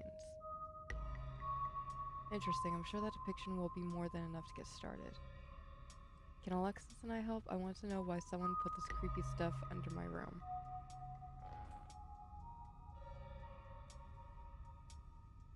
Sorry, one sec. Putting my phone on do not disturb so I stop getting text messages. I want to know why someone put this creepy stuff under my room. Sure, you can help. Should destroy this thing. I've seen enough time to go. You can look at the carving on your own later. I'm done with this place.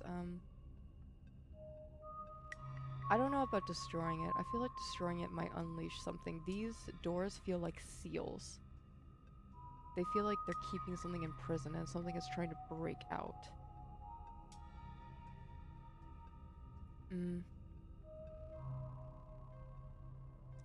I think I've seen enough time to go.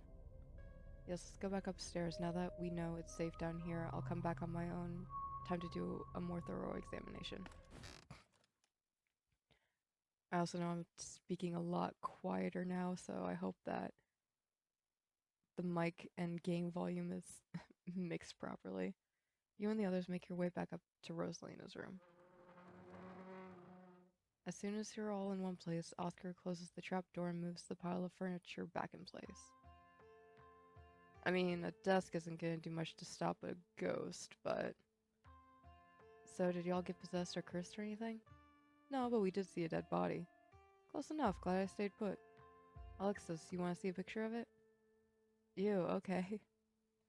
I'm not sure that's appropriate. Alexis's parents might not approve of you showing their daughter pictures of dead people.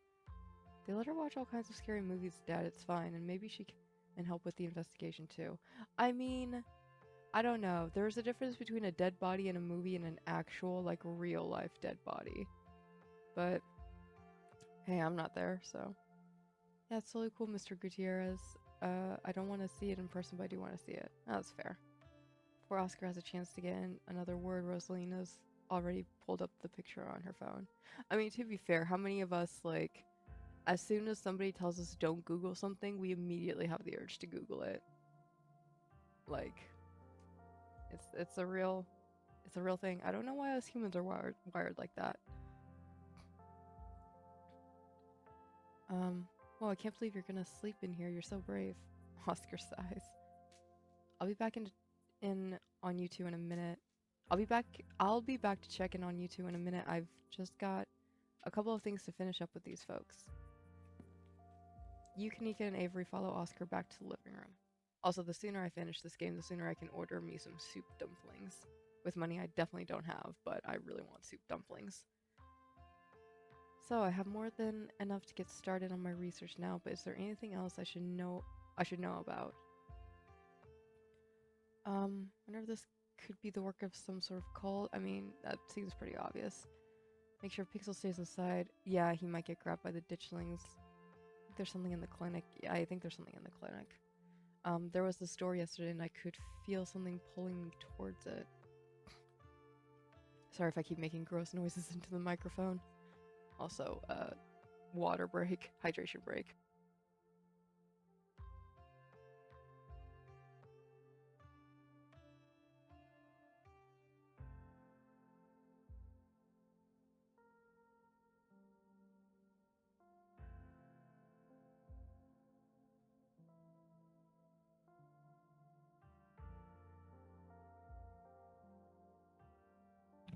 Right, I'd almost forgotten After everything that happened yesterday, you said there was something there that reminded you of the mines, right? I see. I'll dig up what I can on the clinic. There's a lot of history there. I wouldn't be surprised if there's something haunting that place as well. Yeah, they said it was... I mean, it's in an old, like, turn-of-the-century house, so maybe check to see the history of the house and, like, who owned it previously. It's probably the Shaws. You have a friend that lives there, right? Should we tell him that something bad might happen in his house? He might want to stay someplace else for now if the last few nights are any indication. Yeah, I can shoot Reese a warning text, but I don't know if his mom will let him leave. She's got an iron grip on the poor dude, and she's probably even more of a skeptic than I am, or was. We need to get Reese out of there before something bad happens to him. Yeah, honestly, yeah. Mention a movie night, right? It's the perfect cover for an investigation. That's also true. We should investigate the clinic. Reese will be fine. I'm gonna break into the clinic, see what I find. No, honestly, the movie night sounds like a great idea. Who knows if that would fly with Dr. Kelly, though. After last night, I'm pretty sure she's not going to let us anywhere near her house. She's the only doctor in town. She can't just ban people from the clinic, right? I don't think so, but hopefully nobody gets sick or hurt enough to justify a visit over the next couple of days. If we're going to investigate the clinic, I think we're going to have to break in. Whoa, that is unexpected coming from you. It's what Stella would do, and she's been 3 for 3 this week when it comes to finding spooky stuff. I mean, that is true. She's also been 3 for 3 when it comes to finding her way into mortal peril. That is also true. This is why we have to find her as soon as possible. It shouldn't fall on me to suggest we do something dangerous. I'm terrible at selling it. It's not that I don't think we should figure out what's going on in there. We just need to be cautious about what we do next. We don't want anyone to get attacked or possessed by any more ghosts, even if it is to help a friend. I don't know if we have time to play it safe. Just give me a day or two to do some research before you do anything rash, okay? Yeah, make sure Pixel stays inside. Or you might get grabbed by the ditchlings. The ditchlings are those things from the woods, right? With those faces? Yeah, the anguished doughboys. I kind of like them. It's like a hidden object game out there today with all the weird little faces peering out of the bushes. Honestly, they kind of, at this point, they kind of give the vibe of those, of the forest spirits from Princess Mononoke. The weird little white, almost skeleton dudes. I love them. I love them so much. I have a plushie of them somewhere in my room. Forgot what they're called. Like them? Are we talking about the same creatures that have been laying eggs in the local wildlife? I mean, except for that. That part is creepy. I don't want to get friendly with them or anything. I just think they're kind of interesting. They're just weird, funky little guys. To each their own. Will do. I can't imagine how devastated Rosalina would be if something were to happen to him, especially after everything she's been through. Yeah, I wonder if this is the work of some sort of cult. You mentioned something like this at the library the other day. If there was a cult in Scarlet Hollow, I feel like I'd know about it. I mean, not like the whole point of a secret cult is that it's secret. I don't know, I'm just throwing things out there. Know any local cults that could be responsible? I think the cops are in on it. It has something to do with the church and the pastor. For all I know, you're all in on it. Honestly, yeah, maybe it has something to do with the church and the pastor. Okay, I would absolutely believe that Pastor Daniel is a member of some weird cult. I mean, I don't want to say he's already part of a cult, but I'm just gonna move on. Who else would be in the cult, though? Does anyone know any folks around town who are suspicious? I'm just saying, I know a lot of people who were raised Christian only to find out that their particular sect of Christianity was actually a cult, so it happens. No disrespect to anyone of any denomination, I'm just saying they exist. In a cult, though, does anyone know any folks around town who are suspicious? For that matter, does anyone in town even regularly attend church? It's always seemed a little dead to me. I know most everybody in town, or at least everybody who comes through the diner with any regularity, and I gotta say, nobody comes to mind. Does it count as a cult if it only has one member? I mean, I think technically. At the very least, he might be trying to get his cult started. Also, a small town in North Carolina, Appalachian Mountains, and they're not like super religious and going to church, that is a rarity. If that member is the pastor, yeah, maybe his creep level counts for at least 3 normal cultists. Whatever we're doing next, I feel like we're missing a vital team member. We need to find Stella, and fast. Brain daylight, let's head out. Sorry, I keep having to clear my sinuses. Ugh, I hate being sick. I really hope that I don't end up losing my voice, though it very much sounds like it's going that route. Although I will take, if all that happens is I lose my voice, I'm fine with that. It's because I had like a nasty lung infection last October, and it was not fun. It sounds like you've got something to work on now. We should get back to looking for Stella. Yeah, we need to find Stella. I agree. We need her brazen energy if we're going to do any serious sleuthing. See you around, Oscar. Let us know what you find. I will. You pause before leaving, your eyes lingering for a moment. If there's anything else you'd like to say to Oscar, you should say it now before you leave. I'm not gonna flirt with him. Now's not the right time. You'll wait for a better opportunity later this week. Is this secretly a dating sim? Did I get bamboozled again like I did with Baldur's Gate 3? Still weighing your options. You have nothing more to say here. Although I do really like Oscar. Like, I do really like him. He's a little bit my type. He's sort of a dork. Yeah, nothing more to say here. Although I feel pretty invested with our potential romance with Stella. Unintentionally potential romance. So that's Oscar. Any other ideas? Go to the cops, check out the diner, go to the mines, check out the church. I'm supposed to have to with your mom today. Let's go check out the diner. See if there's any local gossip we can pick up. Good idea. Folks tend to congregate there. Maybe we'll run into someone who's seen Stella. That too. Here's hoping Winnie doesn't try to rope me into clocking in early. Oh yeah. It feels like you've walked into a private meeting. Oh yeah, I forgot the miners' strike. The back booth is full of miners and they're having what seems to be an intense discussion. Their expression is gravely serious. What's going on? There's a strike up at the mines. They've made the diner their base of operations. When you asked for the morning off, I didn't think you'd be showing up with friends. Sorry, Aunt Winnie. Stella's gone missing and I've been helping these two track her down. You haven't seen her, have you? Don't you apologize now, and I can't say I have. Should I be worried about her? I hope not. We're not interrupting anything here, are we? Of course not. Any paying customer is welcome, long as you aren't about to step on anybody's toes or cause a fuss. The miners in back were too engaged in conversation to notice you earlier, and instead of speaking in hushed voices, argue with each other loudly enough for you to easily overhear. Sure, the shift schedules are tough, and sure, we don't get enough time off for me to see my family as often as I'd like, but this is the best job I can get right now. Listen, kid, you're only a year or so into this gig. Trust me, the longer it goes on, the more it sucks the life out of you. I've worked jobs where I've had to work 12-hour night shifts, and yeah, it definitely... I wish I didn't have to work that job throughout my early through mid-20s because it truly does suck ass.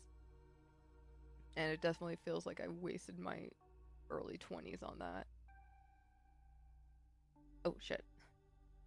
I keep skipping. At first, you're just unhappy, but you think you can weather it till you find something better. A paycheck's a paycheck, I get it. Yep. But the next thing you know, you've lost years of your life to a company that doesn't give a solitary shit about you, that uses up every free second it can suck out of its workers and pays us just enough to survive, but not so much that we can save enough to get the hell out. Yep. That's exactly what it is. Zax, we could get fired for this. I really need the paycheck. My sister needs the paycheck. I'm the only reason she can afford her tuition right now. I can't get fired. Yeah, I feel that. And this job still has its perks. The company housing. I can't afford my own place and send money back home. I don't know where I would live if I didn't have this job.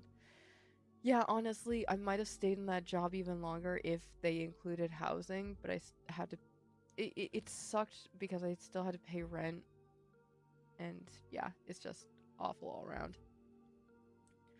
Right, the company housing. Right, the company housing.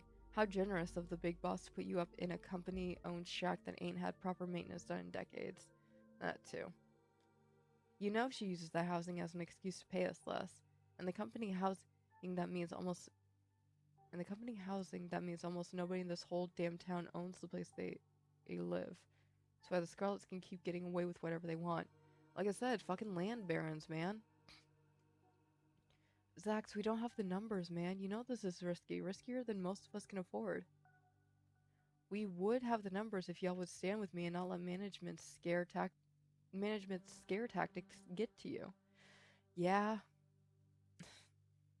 I see every side of the argument, but I am on the side of unionization and worker rights. Like, and I totally get it sucks and everyone needs to be paid and we need to take care of ourselves, but it's tough decisions, man. I'm sympathetic to everyone, but if you're not unionized, you need to get unionized because shit like this happens. Hell, there was a collapse less than 2 days ago, and the boss expects us not to riot at the thought of being forced back down there to work while the threat of death looms over our heads. Yeah, the threats only work if we let them. Exactly. They're reliant on people being scared of being fired. They're just giant bullies. But they're like workers are the backbone of every single industry in society. So without us, they're nothing. I would have more gusto in my voice, but again, I'm very fucking sick. It doesn't matter whose name is on the deed for this place. Without us, there is no mine. Exactly. Zax, I'm on your side. We've got him against the ropes. We can't back down now or they'll come out swinging.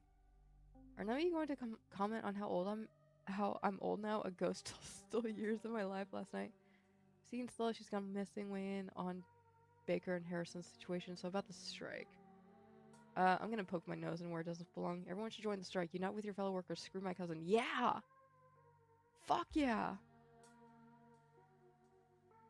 Stick it to the man! The miners turn towards the doorway, all eyes glaring at you in unison. Hey, this is a private conversation. You're holding it in a public fucking space, dude. But you're right. Even if you are the boss's cousin and I don't trust you as far as I can throw you. This strike is only gonna work if all of us stand together. What do you say, you two? I'll have to call my family and see what they say. My sister's tuition is riding on this job. Baker? I'll have to think about it. Yeah, have any of you seen Stella? She's gone missing. The YouTuber? We ain't seen her. Harrison's voice drops to a barely audible mumble. Hope she's okay. So about the strike. Look, kid, I appreciate you pushing folks in the right direction, but I'll be damned if we talk business in front of you. Then go to somebody's house. Like, for reals. Mine fails, none of you are even going to have jobs left to strike over. Support you guys, maybe you can save this until next week. Tabitha's mom just died. Yeah, I support the strike. Whoa, even the boss's family's on our side? Maybe this really could work. The whole town should be on our side. There was a collapse less than 2 days ago and she expects us not to riot. Yeah. Damn straight. Here. Still, if you support the strike, the best thing you can do right now is not meddle with it. Alright? Trust can only go so far. Alright? No, Mossy is cool. I wouldn't hang out with them if they weren't. You can't help who you're related to, right? Fucking tell me about it. No, I suppose you can't, but that doesn't mean we have to trust everyone who stumbles into town. No offense, but your friendship don't mean much, Diner Kid. You're friends with everybody, even that Julius freak. Diner Kid? I know you know Avery's name. If I ever hear you call them that again. Sorry, Miss Winnie, it won't happen again. Don't apologize to me. Sorry, Avery, I didn't mean to be so dismissive. Y'all alright, though. I am pretty friendly with most people in town. If my friendliness and ability to get along with anybody means I can't vouch for you, I guess that's that. Sorry, Mossy. Yeah, but Avery could also be an asset with convincing people to get on the minor side and support the strike. What's the term? What is it? Personability? When you're personable, like friendly. it can work. Like, it's a good skill to have. I'll vouch for them. You can't say that doesn't mean anything. Y'all know I hate Tabitha. I wouldn't stick my neck out for any relative of hers who wasn't 100% on our side. Alright, noted. I can't say I'm comfortable having our little discussion in front of you, but maybe I won't keep thinking of you as Tabitha's little stoogie. Okay, I was never her fucking stooge, alright? Yeah, fuck it. Are none of you gonna comment on how old I am? Go steal years of my life last night. We're doing important work right now. Go bother someone else with your Halloween prank. What if they're actually telling the truth? Come on, Harrison. All us losers are the only ghosts in this town. We won't be losers for long if we just band together and make this moment count. I guess we should get going. Turn and leave the diner. Avery and Kanika trailing close behind you. Still no sign of Stella. Whoa, what the fuck? Or you can suggest your next move you start to feel woozy. Spots form at the edges of your vision. Your legs suddenly feel unstable. Your body sending you clear signals of exhaustion. Whew, what the fuck was that? And then it passes. Still, it probably won't be long before your body needs a chance to rest. You should plan your next move wisely. Okay, we should go check out the church. The church? Why? Because that pastor gives me the fucking creeps, that's why. I see what you're thinking. Stella was confronted with evidence of the afterlife, so she might try getting into all that religious stuff. It's worth checking out. I mean, I guess that too. I was just saying we should go check in, see if the pastor's up to any cult shit. I think we'd be barking up the wrong tree, but I guess you're right. There's no point in not being thorough. I wouldn't mind stocking up on some holy water while we're there too. Seems like a good idea to cover all our bases at this point. I don't think Baptists do the holy water thing, but I'm sure Pastor Daniel would pretend to bless some water if it meant keeping us around a little longer. It's good enough for me. Let's not linger, though. I don't want him thinking we're possible converts. I thought holy water was like a through line in all sects of Christianity and Catholicism. Like crosses and shit. Kanika leads the way, taking you up the gradual slope towards the church. You know, this is giving very Night of the Living Dead. You know, I've lived here for a few years now, and I've never actually been to the church. It's probably for a good reason. Where is that weirdo? Oh, speaking of which. My, 4 visitors at once on a Thursday? This is unprecedented. But there are only 3 of us. Oh no, were we followed by a ditchling? Were we followed by Wayne? Oh, hey, Zane! Sup, old people? Oh, it's just Zane. What are you doing here? All the glimpses of death I've had in the past 2 days have forced me into the midst of an existential crisis, my dudes. I fucking love Zane. I wanted to see if Faith held any answers for me. Alas, I have not yet found the solace I seek. Give it time, Zane. It sometimes takes a while for the Lord to work his way into your heart, but when he does, you won't regret letting him in. Be sure to look over those pamphlets I gave you, and of course, I'm always here if you need to talk. Ugh, Zane is gonna get converted. Sure thing, Pastor D. Peace out, y'all. Oof, that creepy ass smile. Anyway, we're looking for Stella. She wandered off last night, and no one has seen her since. We're starting to get pretty worried. We hoped maybe you or Janie had seen her. I can't speak for Janie, but I'm afraid I've seen neither hide nor hair of Stella. If you'd like to talk to my oh, I was about to say, I didn't know that Janie and Pastor Daniel were actually married. Talk to my wife, she's just over by the alpacas. Alpacas! Though, Mossy, I was hoping we might be able to talk in private. Oh, great. What do you have to say to them that you can't say in front of us? Please, if you wouldn't mind, this is a personal matter. Did you see a ghost? It's alright, we can get the juicy details later. I'd rather folks not pry on this. You know how rumors get started. Yeah, what do you have to say to me that you can't say in front of Kanika and Avery? Yeah, what do you have to say to me that you can't say in front of Kanika and Avery? Important things. I won't bite or anything, I promise. And we can talk here, right in the open. I guess we'll leave you to it while we check in with Janie. We'll be right over there by the fence that's conveniently in your line of sight, okay? See you in a minute. Your friends head off towards Janie and the alpacas, leaving you alone with the nervous pastor. I'm so glad you decided to come up to visit me. So many young people these days seem to think they can solve all their problems on their own. Meanwhile, Oh, you're fine, dude. I think I've been streaming for only like maybe 20 minutes or something. Sorry you're having such a shit day. Sorry, was like hydration break.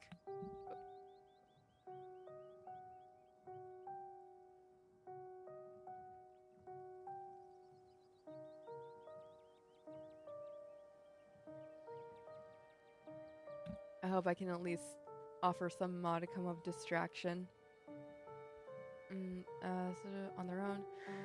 Meanwhile, God is right there ready to help them if only they let him into their hearts. Also, let me know if the volume's okay because as you can probably tell, I'm not speaking at full volume. And I just want to make sure I'm not being drowned out by the game soundtrack. The pastor's eyes dart back towards the alpacas. Okay, good, they're gone. You're new in town. What kind of impression did I make on you? Am I creepy? Yes. Are you not going to comment on my appearance? You saw me yesterday. A ghost cursed me last night and now I'm old. You care too much about what people think of you. I think your problem is what you keep telling people what you keep telling people what to do instead of actually treating them like human beings. You're extremely creepy. I don't think you're creepy at all. If anything, you've been extremely welcoming to me. Personally, I like I like the cut of your kimchi. Oh. You haven't really done anything wrong, but you have no chill. Tika said you smiled through her dad's funeral. That is, yeah. I think this is part of the problem. If you have to pull strangers aside to ask them if you're creepy, you probably come off as creepy. Stare at him in silence. Yeah. Honestly, yes, you do care too much about what people think of you, but you do keep telling people that's both of these are good pieces of advice. Instead of actually treating them like human beings. Like, have you tried inviting folks fishing or hiking? Have you tried throwing a big party, or do you just hand people pamphlets and tell them to think about the big man upstairs? That would require people to want to do things like go fishing with me. I have put in the effort, you know. Janie is excellent at making friends, but they've all made it clear they're her friends. I kind of sympathize with that. Dang right, I'm so sorry you're still sick. I mean, my voice is fucked. My throat is absolutely screwed. I'm just gonna finish this, I'm just gonna finish episode 4 and then I'm going to order me some soup dumplings and spend the rest of the day editing videos and writing fanfic. They try to avoid me whenever possible. I'm sure they've even suggested she divorce me. I don't know why it's so hard. I don't know what's wrong with me. Oh no, I sound so bitter. I'm sorry. It's just that it's never been like this for me before. I had plenty of friends all through school. It's like Scarlet Hollow itself just wants me gone. Whoa, what the? He is interrupted by the sounds of a snapping twig and a high-pitched giggle, partly muffled by the underbrush on the edge of the property. Tulip, come out there. You know you're not supposed to play in the woods. Tulip glances back into the woods, quiet as she hesitates. Tulip, are you going to be good, or are we going to skip story time tonight? I'll be good. You don't have to skip story time. I won't go into the woods, I promise. I know you won't, Tulip, because you know it's too dangerous for little girls in there. Why don't you go help Mama with the alpacas? It's just about time they got fed. You can give them hay. Aw, she's kind of adorable. Tulip smiles broadly, seemingly excited by the prospect, and hurries off. Sorry I had to have a firm parenting moment just then. She's been trying to run off into those woods a lot lately, and it's really dangerous, even for adults. There's this massive trash dump not too far past the trees, but it must be at least 50 years old, so it's all grown over and looks like it's part of the landscape. Interesting. But if you accidentally walk on it, you might find yourself falling into a hip-deep mound of rusty cans and broken glass. Yeah, tetanus is a bitch. Tulip made up some imaginary friends and keeps telling us that they want her to go out there. Oh, for reals, huh? Don't think they're imaginary, dude. Like the word of some fictional creatures she made up is going to convince us it's a good idea for her to play in somebody's old garbage. But she's 7, of course she would get some funny little idea like that. I'd love to get the community to rally around a big cleanup. It's about time somebody got rid of all that junk. Oh, Tetanus Lake. Stella told me about that. How big of a trash dump are we talking? So you were saying about imaginary friends. Yeah, Tetanus Lake. So tell me about that. Tetanus Lake. That's an accurate name. I wonder if Tulip would stay away if I started calling it that, or if it would only make it sound more alluring. Would a weekend of hard work clear it out? Maybe if you had construction equipment and a team of professionals. It's a big area, and I have no idea how deep it goes. In the meantime, I'm just making sure Tulip knows not to go near it. What was that what you were saying about imaginary friends? Play out there all the time. Let the kid have some fun. That trash. Yeah, what were you saying about imaginary friends? Oof, I'm gonna cough. Oh, God. Oh, she's just been talking about these friends of hers lately. Little stories about creatures that live in the church. I'm sure she saw some animal in there and decided it was her friend. Oh, it's probably the ditchlings. It's nothing to be overly concerned about except the trash heap situation. This man is lying to you. In fact, he's been lying since the moment he mentioned these imaginary friends. Whatever his daughter has been talking to is real, and he knows it. Sounds to me like you know exactly what she's been talking to. Daniel's eyes go wide just for a second. I don't. He does. He obviously does. He hunches his shoulders, his voice suddenly quiet. There are rats in the church. There, I said it. It's embarrassing, but she saw one at some point, and she can hear them scurrying around in the walls, and she's decided they're her little friends. Please keep this between us. Don't tell Janie. I don't want her knowing the church is in such rough shape. I still think it's the ditchlings, actually. Out of the corner of your eye, you see Kanika and Avery walking back to the two of you. You must have finished talking to Janie. Janie says she hasn't seen Stella either, so we better get going. Thanks for suggesting we head up here, Mossy. We got to feed the alpacas. They were so cute and soft. It was awesome. Man, I really want to pet an alpaca at some point. They're so adorable. And Janie says she'll come by the diner with cookies for the miners, and a few extra for me, of course. Hope your talk with the pastor went well. Yes, we had a great conversation. I appreciate you all stopping by, even if it wasn't under the best circumstances. I'll let y'all be on your way. And I hope Stella turns up soon. I'll put in some good prayers with the big man for her. You're gonna... Oh, what'd you do? Alright, thanks, see ya. Finally finished episode 1 of Fantasy High. Hell yeah, man! Now, go watch Adventuring Party. Adventuring Party episodes are only like 20 minutes long, and you get some fun behind the scenes stuff and get to know the cast more. A lot of funny jokes happen. But I'll send you the link for Adventuring Party when I'm done with the stream. Kanika and Avery start back down the path to town and you follow. It's on Dropout. I don't know if they upload the Adventuring Party onto YouTube.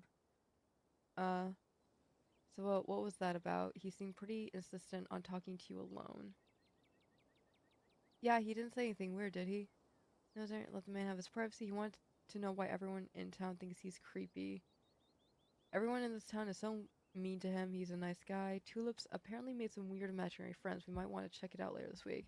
I mean, both of those, but he did ask why everyone thought he was creepy.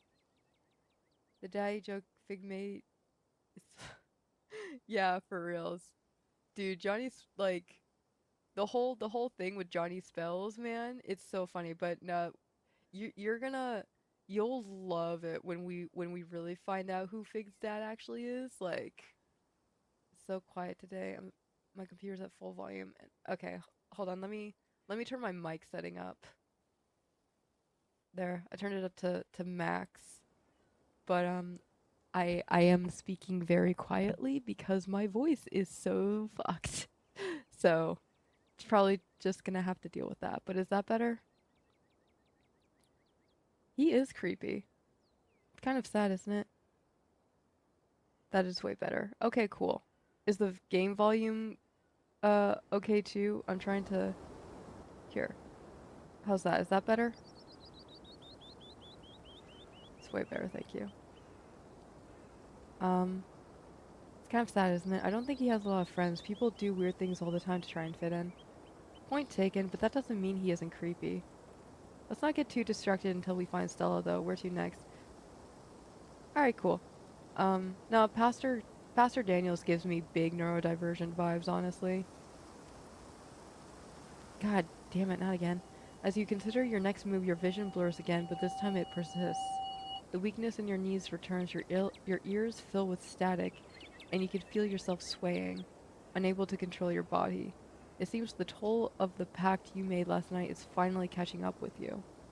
Whoa, you don't look too good. And there I go. Your body crumples to the ground. Oh shit, the general store's just around the corner, let's get you inside. Is that your mic or the game? Oh, that ringing sound? I think that was the game. The bells of the general store jingle welcomingly as your companions drag you across the threshold. You can faintly make out the unintelligible mumbling of what must be voices, and then you fade out once again. I once fainted from blood loss because I'm anemic, and it really does, like, when you're coming back to consciousness, it does sound like voices. It sounds like you're hearing everything from like underwater or from like far away before you come back to consciousness. Yeah, it screeched. Yeah, that was probably the game. Let me turn the game volume down a little bit. There, hopefully that's better. And then you fade out once again. You come to in a chair in the tea room. Sybil sits across from you, a gentle smile of relief washing over her face as you regain consciousness. It's dark here, the sunlight filtering through the heavy curtains weak and watery, partially supplemented. That's how that word goes. It wasn't bad, it just spooked me. Okay. Yeah, I'm very sensitive to like screeching noises too. So I'm always like I try to be conscious about that kind of stuff. It's dark here, the sunlight filtering through the heavy curtains, weak and watery, partially supplemented by the bright grow lights. Oh, over the plant in the corner, like the lights that people put over plants to help them grow. I was like, what the fuck is a grow light? Welcome back. It's just the two of us now, I'm afraid.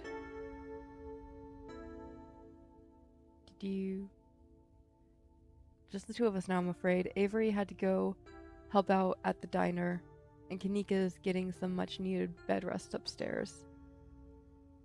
Yeah, I hate loud noises. Honestly, loud noises are just the worst. I went ahead and made you some tea, dear. Yeah, I was about to say, and yet I can listen to fucking like metal and punk and shit at top volume. But yeah, car horns, people knocking, dogs barking, people like shouting and yelling randomly.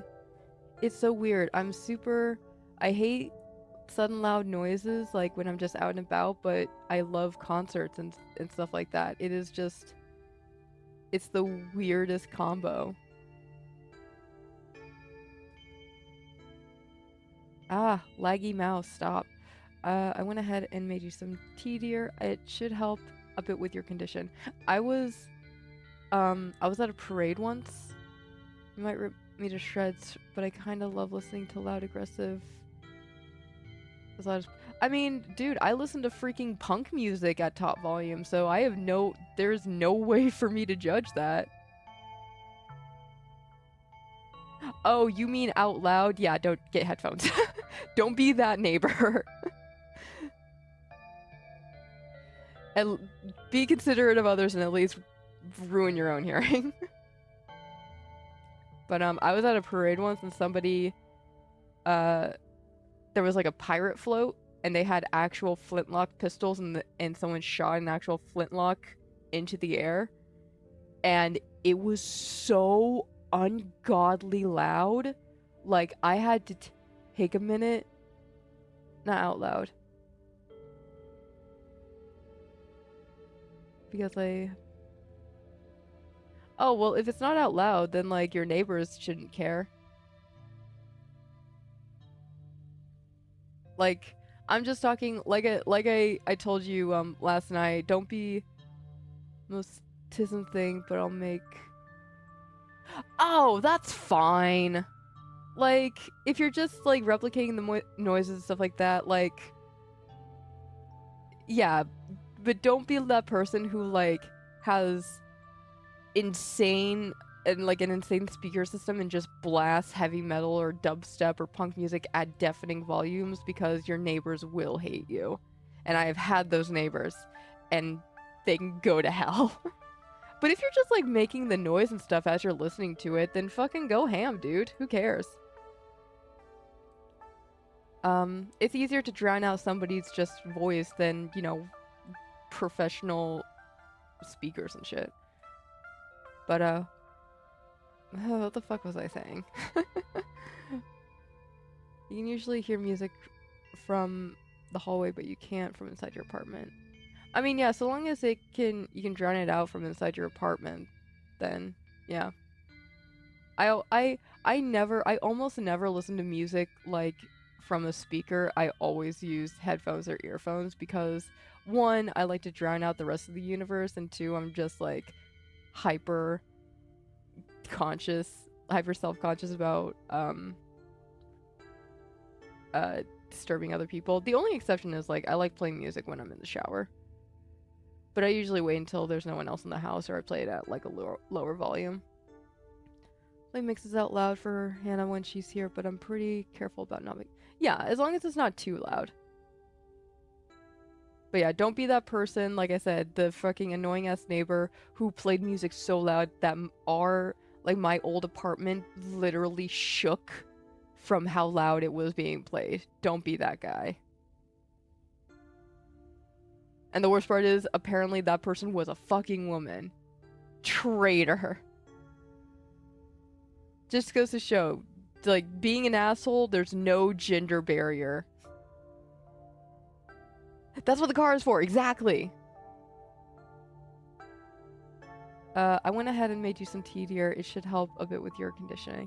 And also, to the people who play fucking music and shit out loud on public transit systems, y'all can go to hell too. No one wants to hear your shitty SoundCloud rap. Your eyes drift down to the cup of freshly brewed tea in front of you. It smells light and citrusy with undertones of decaying earth. It's the same tea you sampled with Avery at the diner on Tuesday.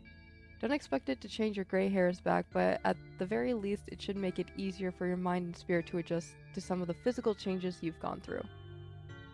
Who that start shit singing on the subway in New York? Yeah, I've heard about that. I've heard apparently there are like mariachi bands and shit that go on the subway, and if I see a mariachi band getting on a train, I am immediately getting off. I don't care if I'm running late to my own damn wedding, I'm getting off, because no. Like, that kind of shit... Yeah, I've never been to New York, I've just heard about stuff like that happening, but that kind of stuff will make me curl into a ball and just like fully just hunker down, and like I have to just sit and basically internal meltdown, essentially. Like, buskers and stuff that are on street corners and things like that are fine because they're usually not too loud. However, there is this one busker who plays a fucking trumpet, and let me tell you, a lone trumpet echoing around streets, oh, not fun. They'll start singing as loud as they can, and everyone's just sitting there like, oh yeah, those people can go to hell too. Fuck them. I lived there for a few years. People just tone it out. I can't. I literally cannot tone stuff like that out. This is something that neurotypicals don't understand about certain neurodivergent people. Being able to tone out noises is a fucking superpower to me, because I literally cannot. I need noise canceling stuff, and even then, sometimes noise canceling headphones don't do the job. My brain latches onto noises so quickly and is so sensitive to that kind of stuff, like, it's annoying. It's why I can't do stuff. I can't like read and talk to someone at the same time. I can't write and talk to someone else. It's like I need absolute silence or like drown out the world with music. Otherwise, I can't, like, I can't either. I just kind of play along with it, but I'm breaking down the second I'm off that train. Exactly. It's the worst. It is the absolute worst. Noise canceling headphones are a godsend. Don't expect to change your physical changes you've gone through. Hopefully you'll be a little less exhausted and a little less prone to passing out.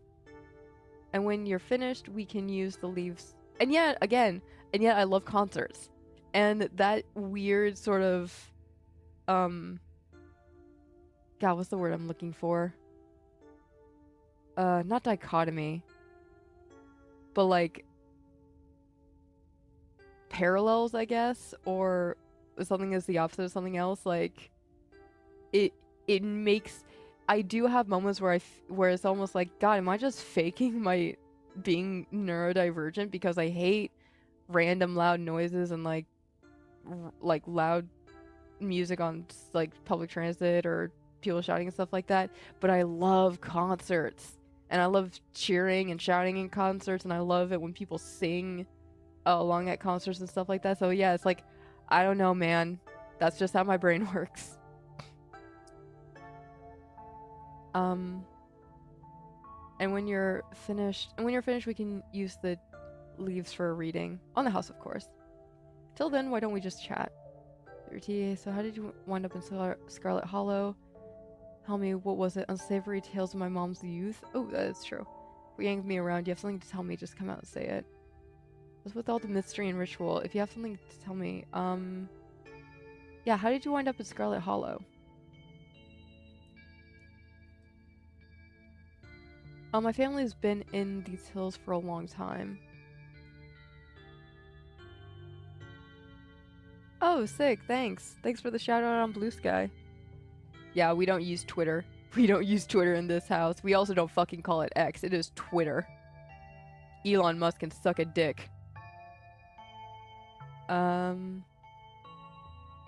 Anytime, at this point, anytime I hear someone is still, like, somebody that I like is still on Twitter, I'm like, dude, what are you doing?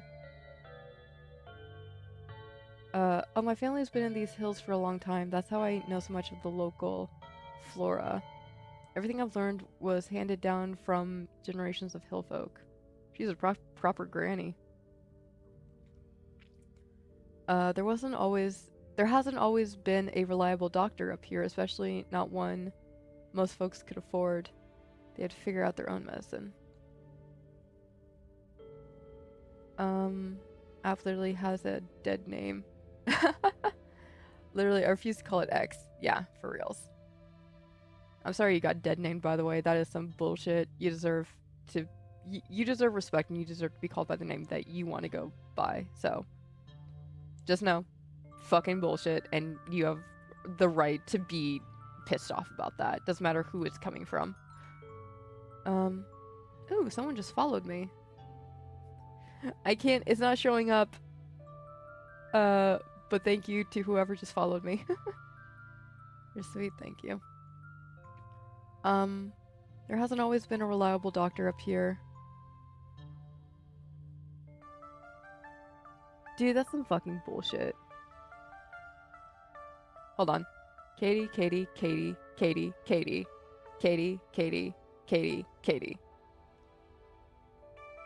Hopefully that canceled out. I'm not, yeah, I'm just... Nah, I don't know. It's so... How hard is it to just fucking respect people's pronouns and, like, wanting... Because the thing is, if it was, like, a nickname, like, oh, I prefer to go by this instead of this name, but for some fucking reason, when it's, like... When it has to do with being trans... And you're like, oh, I don't go by this name anymore, this is the name that I prefer to go by, then all of a sudden it's a big fucking deal. Like, people are infuriating. Like, it's literally not that fucking hard to just not be an asshole. Me looking at my damn legal name. Yeah.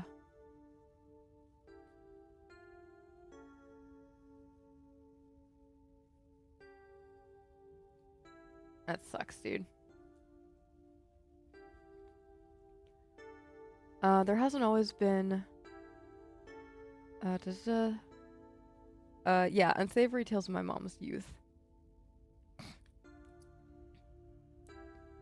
I most certainly did, though I might have been exaggerating a bit for... But are you able to change...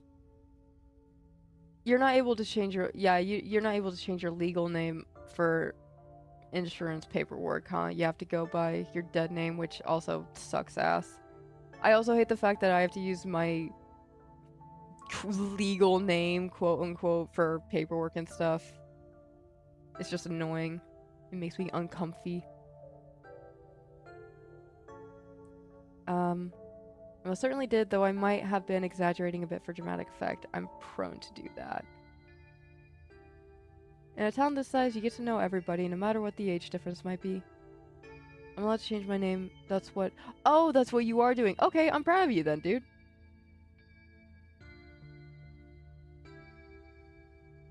I'm proud of you for changing the paperwork so that they address you by your proper name then.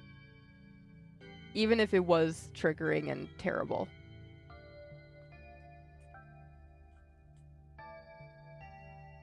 Vivian was a little younger than me, which meant I always had a certain older sister instinct about her. Her family wasn't good to her. Pearlian was a lot like your great-grandmother Edwardine, which is to say she was not a very kind woman. Similar to Tabitha, but with more social... Yeah, I thought, honestly, when you were messaging me, I thought it was your... Or was it your parents who were also dead-naming you? Because that's the instinct, that's what I got from those messages, that your parents were dead-naming you, which... Ugh. Ah, don't even sweat it, man. Don't even sweat it, my dude. Similar to Tabitha, but with more social grace and considerably more hatred for her fellow man. But your mom wasn't a shrinking violet either.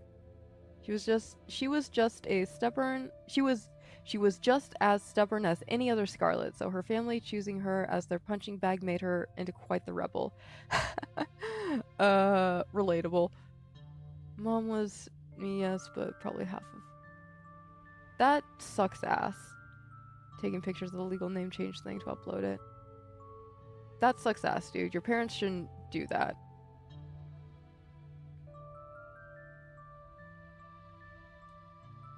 I'm sorry that you had to go through that. That is just the worst.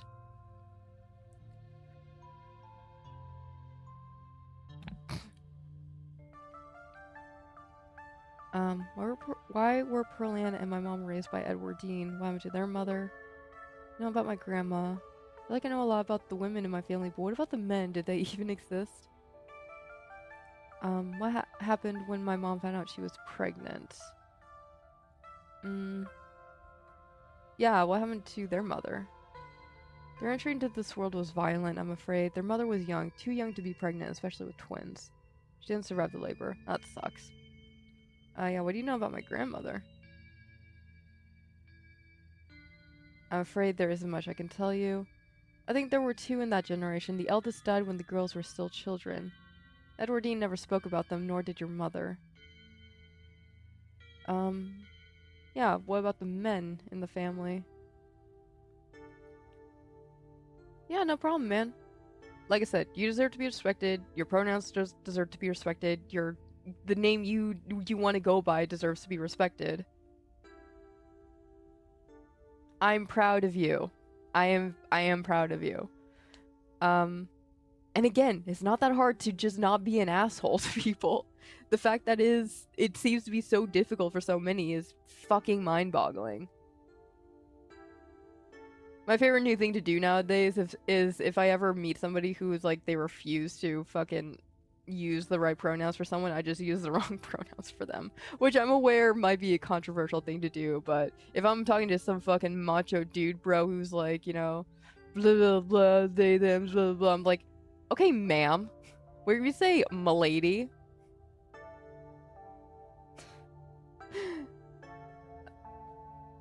Yeah, don't worry about it, dude.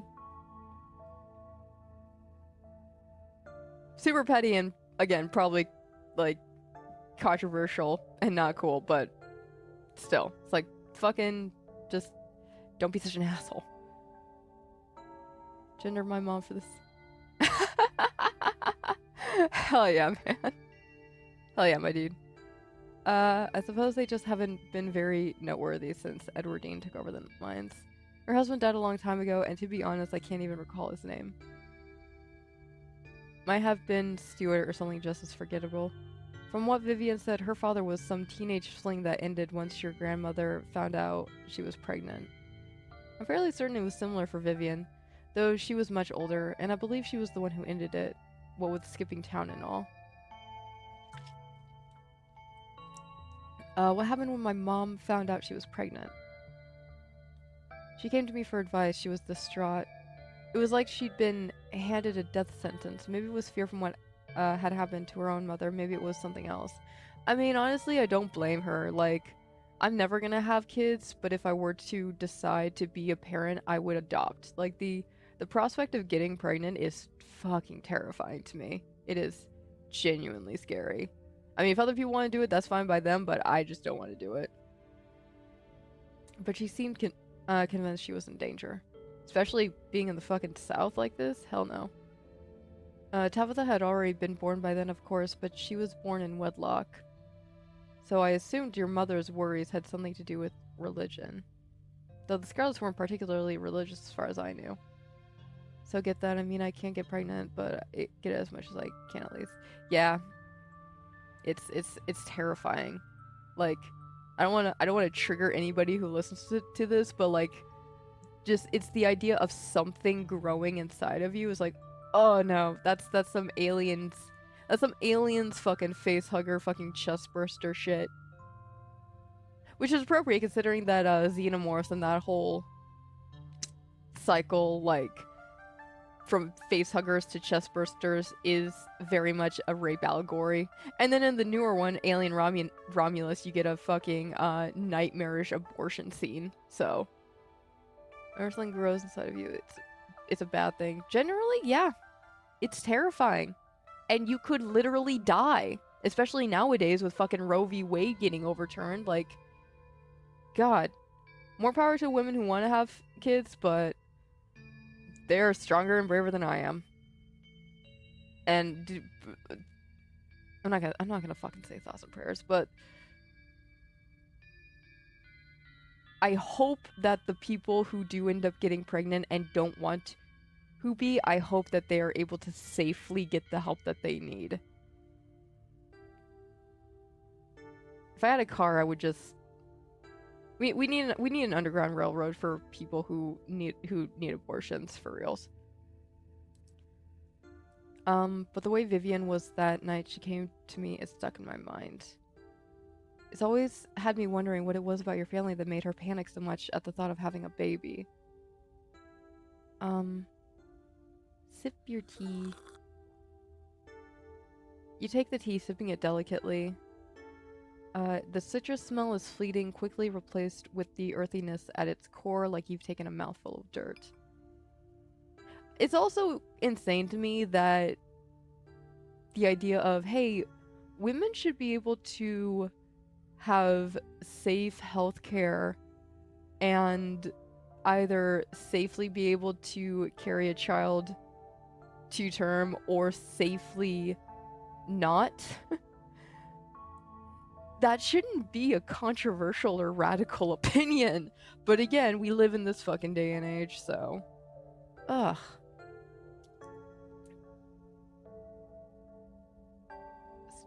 Five, you're extremely brave, and I wish I could hug you. Hey, mental, like, sending digital hugs. Someone who's pregnant. Oh no! I have no qualms about it's not a whole self-worth thing. Like, I have no qualms about never having kids. I'm annoyed by people who are like, oh, but you know, your life takes on so much meaning and blah blah blah. Like, it's like, no, you, like, just because you want to be a mom, don't put that energy on me. That's not what I want. More power to you, but don't try and force me into that box. But no, my self-worth is very much not tied into the ability to have kids. I don't feel, and no, it shouldn't be tied into, nobody nobody's self-worth should be tied into that. Like, it's great if that's what you want and like you're able to achieve that, but like it does not define you as a person.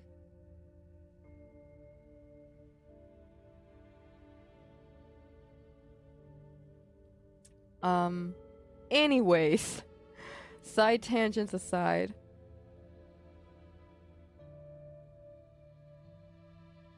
nobody's self-worth should be tied into anything but the way they treat others.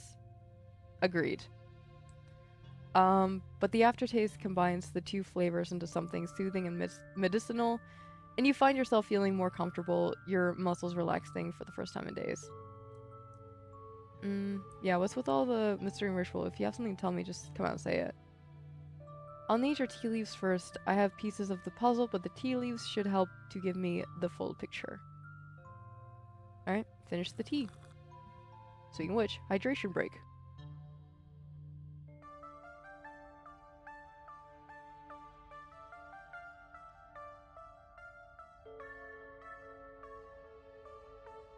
You close your eyes and take another sip, and then another. It's delightful.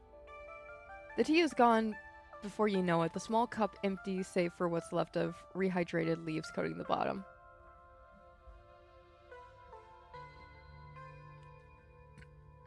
Sybil wasn't lying when she said it would help your condition. You still feel aged and worn, but you're a little less tired and a little mentally sharp. Oof. Oh, hiccup. And a little mentally sharper than you were a few minutes ago. Oh good, glad you found the tea palatable enough to drink. It should do you some good. It's one of my more medicinal blends. Now on to business. Sybil takes the cup from you. Okay. I know we hate the transphobe in this house, but I just realized Sybil, as in Sybil Trelawney. I'm sure that's unintentional, but I'm just kidding. I mean, there was that whole scene where they're reading tea leaves. But again, I know we hate the transphobe, and we don't talk about that series in this chat, but you can't erase something from your memory. Sybil takes the cup from you, staring thoughtfully down at the sludge. Oh dear, this doesn't bode well. You've got just about every warning that could fit in the bottom of a cup. Cross, kettle, hourglass, the grim. Sorry. All of these mean death, misery, difficulty, and the hourglass ties it all together with definite urgency. It's fair to assume that this all has to do with whatever brought the ditchlings. Something is coming, and whether any of us can stop it, I'm sure. Oh, I'm not sure. But we may at the very least be able to figure out what it is. And there's a central figure here, a cat, an enemy lurking in plain sight. It's gotta be either Tabitha or the pastor. That's gotta be Pixel, or maybe it's Fur. Those are the two cats I know. Could be Tabitha, Wayne, Stella, or Avery, Dr. Kelly. I'm a hostile since we've met her. It could be Pastor Daniel, honestly. He's still sort of my number one, like, some weird shit's going on with him. Something wrong with that poor young man, isn't there? I don't think there's actually a bad bone in his body. There's just something perennially, I think that's how you say that word, perennially off-putting about him. His whole situation's rather unfortunate. Yeah, see, I keep on going back and forth between, oh, he's just undiagnosed autistic, or he's running a cult, which is very bad for me to say, I'm aware, but I don't know, man. I suck at mysteries like this. The cat requires a level of closeness that I don't think the good pastor is really capable of. Not to be rude or gossip, but I don't think he has a single friend in town other than his wife and daughter. You don't have to figure out an answer right away. It often takes time for the mind to connect the dots. Just be on guard and keep vigilant that someone close to you isn't to be trusted. We know from the ditchlings that something terrible is coming your way, and it's likely that it's connecting to some hidden enemy. Perhaps we can try to counteract whatever might be planned for you. Judging by what you told me last night, those stones, carvings, seals, whatever you want to call them, I think it's likely they have something to do with this. Until the cat reveals itself, it seems like your best course of action is to seek these carvings out, piece together what you can from your visions, and arm yourself with information. Have you sensed any others around town? Do you think you might be able to find another? Yep, I know exactly where we need to look. Your thoughts drift to that door yesterday, the one that seemed to draw you in, urging you deeper into the clinic. Even just remembering it is enough to tug at you, compelling you to return and open it to see what's on the other side. You can find Stella later, maybe you can even find her there. Honestly, okay, so here's the thing. I know that Pastor Daniel is more than likely a red herring, to be honest. And I don't want to say it might be Stella, but it might be Stella. That's the thing. It's either okay, it is I do think that Dr. Kelly is involved somehow. I feel like Tabitha is too obvious, like Pastor Daniel is too obvious of a suspect. Man, if it turns out Stella is actually behind all of this, I'm gonna scream. What's important now is finally seeing what's hidden in the clinic. I didn't get all this from tea leaves. I think I felt another in the clinic. But bad stuff always happens around them. I should seek out more. Those stones need to be left undisturbed. Yeah, you didn't get all of that from tea leaves. Of course you didn't. She's smart. She knows how to deduce things from the leaves. Of course not. Tea leaves are merely a guide. Sometimes they can help confirm suspicions or fill in where my intuition falls short. And honestly, as someone who has gone to many a fortune teller, also somebody liked and reposted the shout out, so I think I know who followed you if you care. I mean, I'll check it. I'll check when the stream is over. But thank you to whoever followed me. I wasn't able to actually see who it was. What was I saying? Oh yes, as someone who has gone to many a fortune teller for various reasons, out of just pure curiosity, it's honestly fortune tellers read people more than they read fortunes, if that makes any sense. My family has lived in these hills a long time, as has yours. I know the Scarlets have secrets. I know Vivian was scared for you, but your place in all this is something we have to figure out together. And that's where little tricks like tea leaves come in handy. But we shouldn't digress. Do you know where you might find the next stone?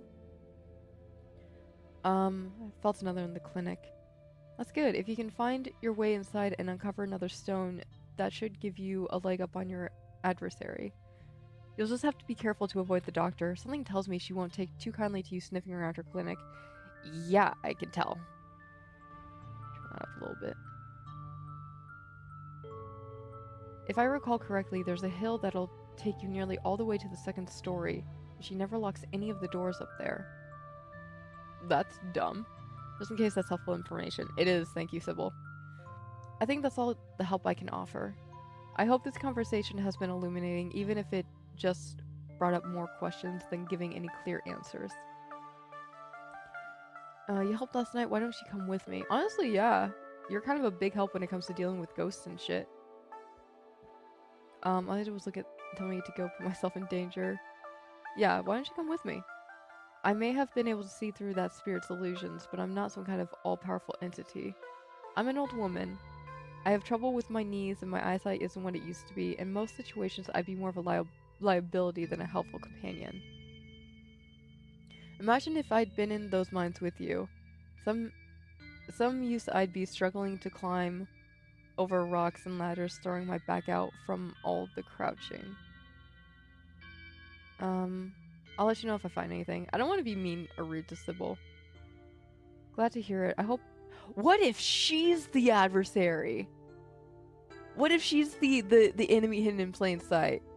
Oh, that'd be a good twist. I hope all goes well, and I wish you luck. Hopefully you won't need it.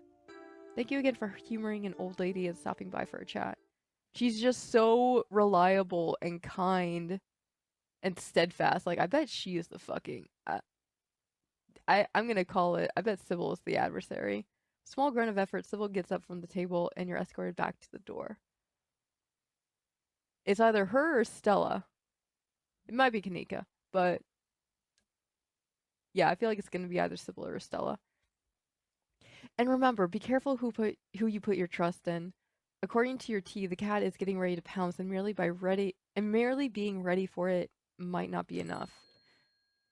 Sybil closes the door to the tea room. The bells of its door strangely flatten the stale air of the nearly empty general store. Hey Miles. Is your mom a witch? Ghosts are real, just like you should know. So Kanika has a cold, huh? See any weird rocks around town? Well, now thanks for noticing. Is your mom a witch? Would you like to know? I would actually.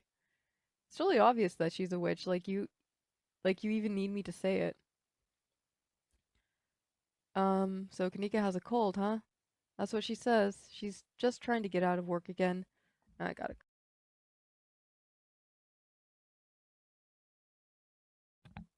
I'm just trying not to cough into the mic.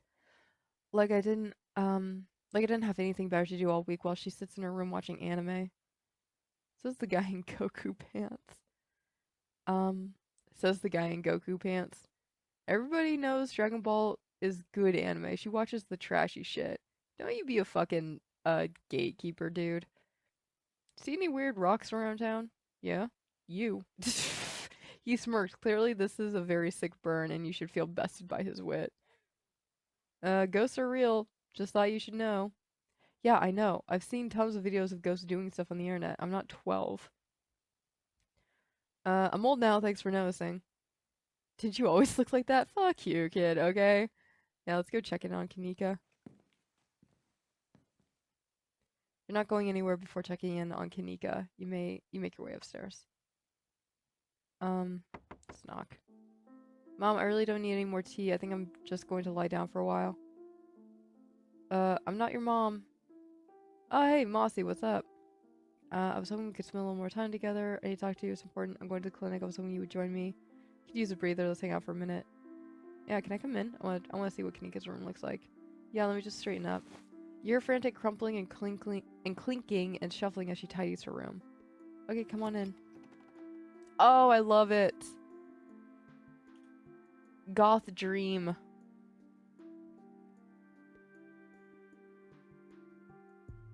Oh, I want that bag. This is sick. Kanika's room is the sort of place that's stuck between the past and present. Faded stickers from her childhood line her bookshelf, and boxes of packed belongings sit in the corners of the room. The terrarium on her desk catches your eye. Oh yeah. To anyone else it might seem empty, but you easily spot the creature lurking within. I don't usually have people over. What is the creature lurking with? Oh, is it like a stick bug? That'd be cool. I don't usually have people over. Don't judge me too harshly for the state of the place. Dude, you should see my room. Dialogue options marked romance will start a romantic arc with the character you're talking to and will lock you out of romantic arcs with other characters. Nah. I don't wanna lock myself out of other romantic arcs too early. Yeah, I knew it was a stick bug. Nice empty terrarium with only sticks and definitely no creatures. So you have a stick bug. Oh, that's Rick the Stick. He keeps me company when I'm at my desk. You should see him when he loosens up and starts clambering around. He's a lot of fun. Stick bugs are so cool. They're creepy, but they're cool. You know, for a bug, I know that's not everyone. For a bug. I know that's not everyone's thing. You don't have to be nervous about me seeing my room. There's no better way to get a sense of who someone really is. Packing for something? Yeah, packing for something? You motioned to the stack of cardboard boxes. That's all my stuff from college I never really unpacked. Seemed like a waste to unload everything. It's not like I'll be staying here long term, so I just have to pack up again eventually.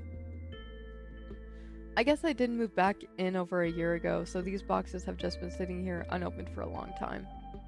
But any day now, I'll load them back into the van and get out of town. Any day now. Sure. Yeah, you don't have to be nervous about me seeing your room. There's no better way to get a sense of who someone really is. And do you like what you see? I see all of that mess you tucked under the bed and in the closet. It's cute. Well, at least you said it's cute, so I'm going to choose to take that as a compliment. We still have to find Stella. I'm not going anywhere without you. I'm going to investigate the clinic.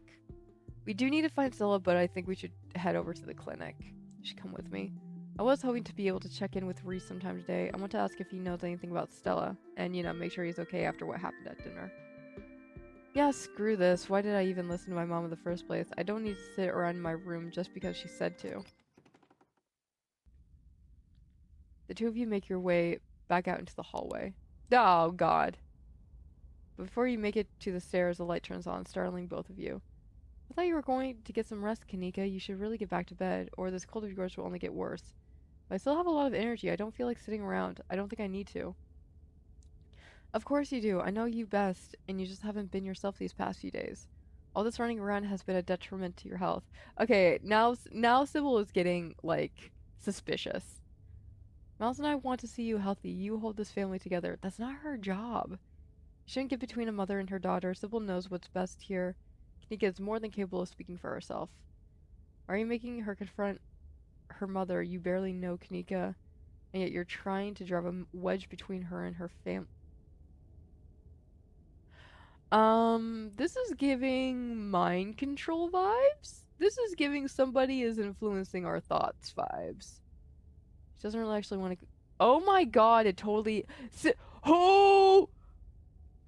Sybil is evil! Oh my god! Oh my god, I fucking knew it! You remain silent, Kanika sighs.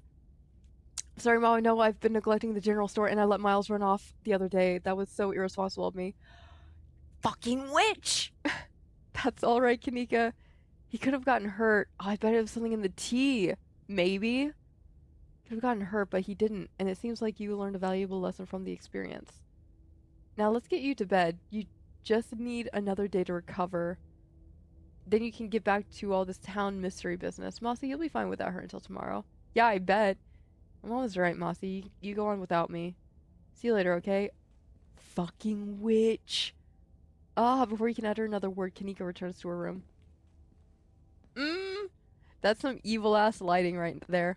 Sybil's eyes carefully watch you as you leave and make your way back to Main Street alone. What the fuck? You make your way up the familiar hill past the rows of ragged houses that make up Scarlet Hollow's residential area. It isn't long before... I bet she wants me to go to the fucking clinic by myself. God damn it, I wish I could have talked to Avery or somebody.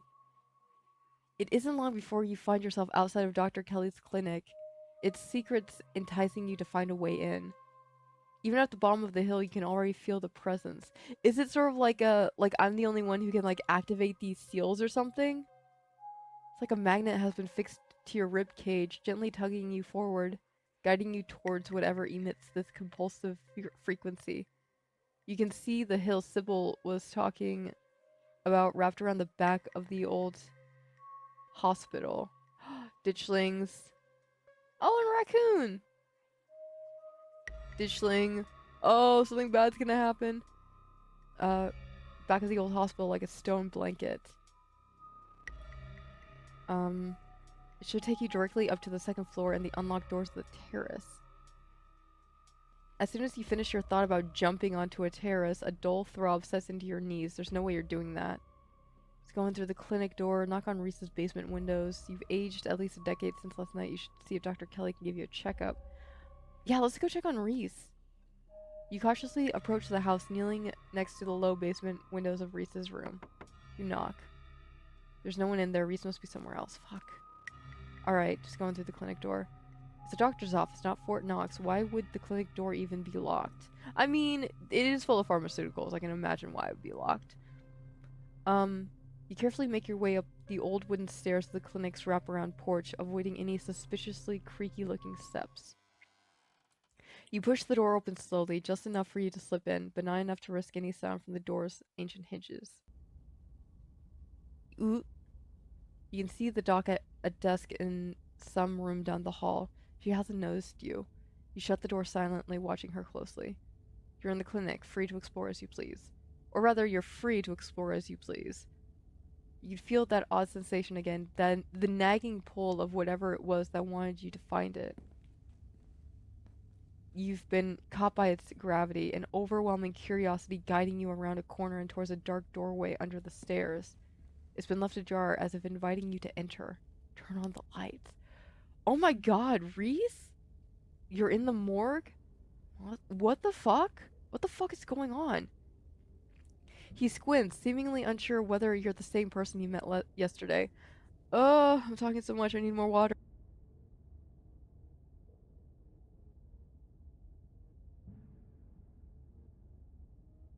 My throat is giving me warning signals of like, bitch, you're gonna start coughing soon if you keep talking this much. Unsure you're the same person you met yesterday. What are you doing in the morgue? What are you doing in the morgue? Vampire! You haven't seen Stella around, have you? She's been missing since last night. Oh my god, you died and she Frankensteined you back to life. Am I interrupting something? Okay, I have to ask, are you human? She killed you. What are you— Yeah, what are you doing in the morgue? I'm sure it looks weird. It's not like I expected anyone to come down here. I was just, you know, practicing. Or, are you practicing for your own death, dude? Rehearse, if you will. This is kind of weird, dude. Rehearse. Fuck off. See, being among the dead brings you comfort. Yeah, not gonna lie, this is kind of weird, dude. You're the one who just wandered into a morgue. I'm investigating. His words seem distant to you. The tugging is strong down here. You can almost feel yourself slipping into a trance, and your eyes wander to the back wall of the morgue.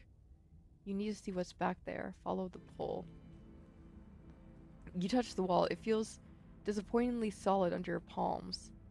Oh, it's like fucking behind the wall or something. You feel Reese's hand gently shake your shoulder. And for a moment... Oh, great. The voices are back. The thing on the other side of the blank white wall loosens its pull on you. You kind of look possessed for a second. You good? Make him understand. Why wall? Need see thing, but wall stand in way? What the fuck? There's some kind of magic shit going on, man, but it's telling me I need to get behind the wall. I need to get behind the wall. There's stone carving on the other side of the wall and I need to see it. There's some kind of magic shit going on, man. Reese glances back at the back wall. You're really serious, aren't you? This is probably a bad idea, but if you really need to get in there, I'm pretty sure there's an emergency axe somewhere upstairs. I just need to get the dock out of our hair. It should take 2 seconds. Yes, please, axe now. Yes, I will destroy the wall. Get the dock out of our hair? Yeah, if I say I'm sick and need something, she'll drop whatever she's doing and do it for me. Surefire way to get her out of the house. And most of the time it's true, anyway. How'd you learn that little trick? Use what you got to get what you need. No shame in that. Doesn't make her worry about you even more. Oh, I'm manipulating her her using your no. Use what you got to get what you need. No shame in that. Exactly. Yes, please. Axe now. Ah, lag. Wow, you are super desperate about this wall. Be right back. He strides past you, his long legs moving swiftly. He seems excited, his usual dour demeanor replaced with an uncharacteristic pep when faced with the prospect of sneaking around and tearing down walls. You hear his soft voice filtering in through the open doorway at the top of the stairs, a hoarse and sickly edge added for effect as he speaks to his mother. Hey, Mom. He coughs gently. Reese, I didn't know you were awake. I still feel like shit, but I think I can finally try to keep some juice down. It looks like we're all out, though. Really, I thought I'd just pick some up. I've got an errand to run on Main Street anyway. I'll go pick up some orange juice and some ginger ale, too. That would be awesome. Sorry to ask. I know you're probably busy. It's no problem. It doesn't take long. Don't do anything too strenuous while I'm gone. Just lie in bed until I get back. Thanks, Mom. I'll take it easy. You hear her footsteps move down the hall, then the front door opening and closing. It worked. The theatric rasp has left his voice, excitement rising in its place. Come on up. We don't have long until she gets back. As you step out of the morgue, you relax. The extra space between you and the carving has weakened its hold on you, and with it your desperation to claw your way through the wall and unveil it. It's one of those emergency fire axes, so it should be pretty obvious wherever it is, though I'm not sure where she would be keeping it. I'll show you around. Let's try the doc's office first. You make your way to the doorway of her now vacant office. I don't see an axe in here. He's right, a cursory glance reveals nothing but stacks of paper and cabinets of medical supplies. But something on the desk catches your eye, some sort of records with your family's name on them. Pick up the documents to read later. Yeah. Well, but then she would probably notice that they're missing. Let's just read the files now. Reese stops in the doorway, turning to watch you leaf through the documents. Ugh, find something interesting? They're your family's death certificates. Perlands, Enox. Yeah, what's... lag. I swear to God, if this makes me choose the wrong option again, because it's done that in the past. Perlands. Cause of death, sleep apnea, discovered by your daughter, Tabitha Chrysanthemum. Scarlet, no autopsy performs. Tabitha's middle name is Chrysanthemum? Wonder who cursed her with that mouthful. Lag! Oh my god, mouse, you're really starting to piss me off right now. So you could read any of these. I'm definitely going to make fun of her for that later. Like, that was forbidden knowledge. Yeah, I'm definitely going to make fun of her for that later. Yeah, Edward Dean's death certificate. Edward Dean Scarlet. Born April 9th, 1913. Died February 12th, 2003. Wow! Aged 89. Cause of death, heart failure. Sent by her granddaughter, Pearl Ann Scarlet. Pretty normal, almost made it to 90. Died of a normal old person illness. I can't notice it if that makes things fair. Well, no, it's lagging on my end, so like it's hard to choose options because the mouse isn't like moving slowly. Also multitasking, so maybe I just missed it. Yeah, that's fair. Enoch's death. Born September 9th, 1887, died August 20th, 1957. Age 69. Hell yeah. Cause of death, fall from cliff. This one has a coroner's report attached. Organ sustained impact injuries, lacerations to the neck and body consistent with fall from great height. Oh, an actual autopsy report. Looks ancient. Where are the other death certificates? You quickly flip through a few of the other Scarlets whose names aren't quite as familiar.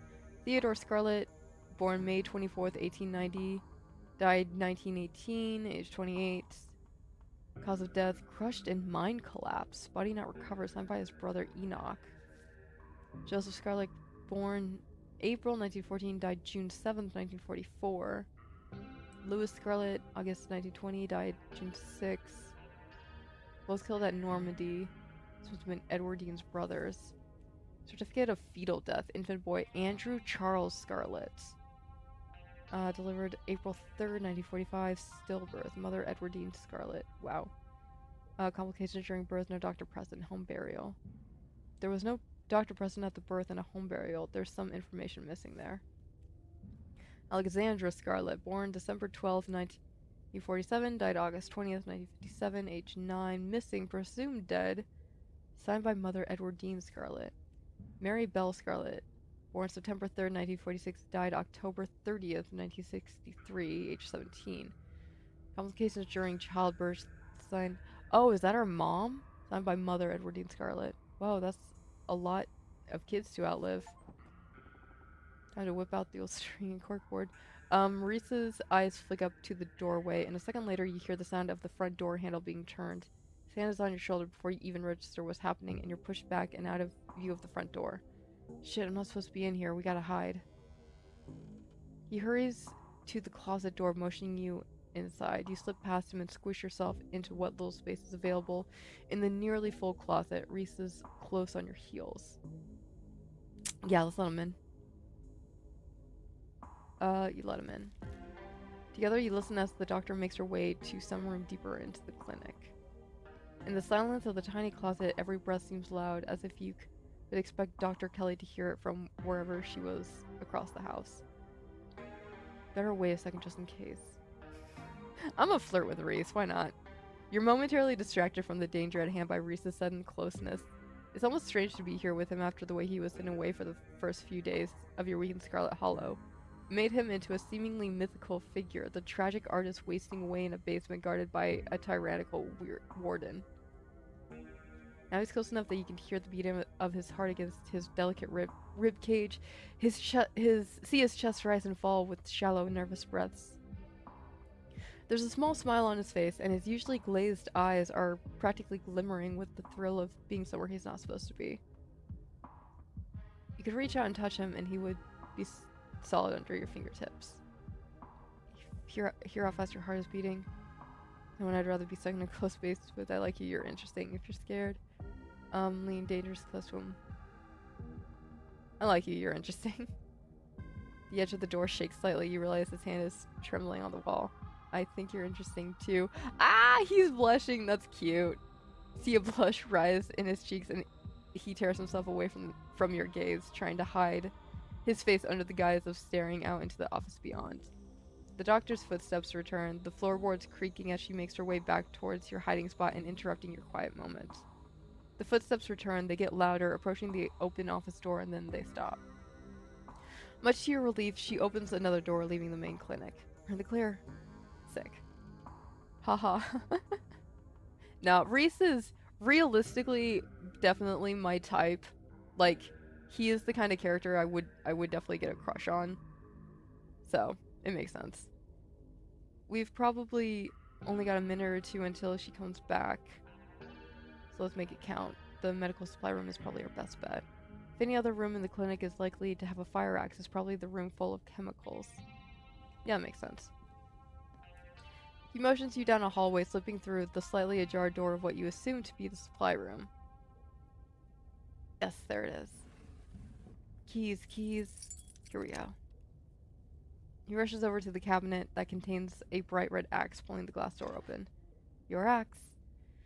A splash of brown catches your eye. There's a small sprig of what almost look like furry berries with a wide 8-pronged leaf still attached to the base. Hold on, where the fuck do you see that? I guess it's on the axe somewhere. The end of the sprig is leaking sap onto the countertop. It's fresh. Now we can... Reese stops missing as he knows he's staring at the plant. Oh, that. He seems to pick it up. Does she make her own medicine? He puts it down, but not before breaking off a berry and sliding it into his pocket.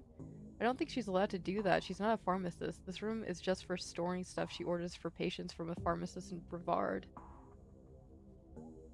Why would she be making her own? Because she's probably fucking poisoning you, dude! Before he can answer, the two of you hear something in the distance and turn to listen intently. That was the door from the house. Come on, if we hurry, we can get you back downstairs. I'll run interference. Go downstairs, quick.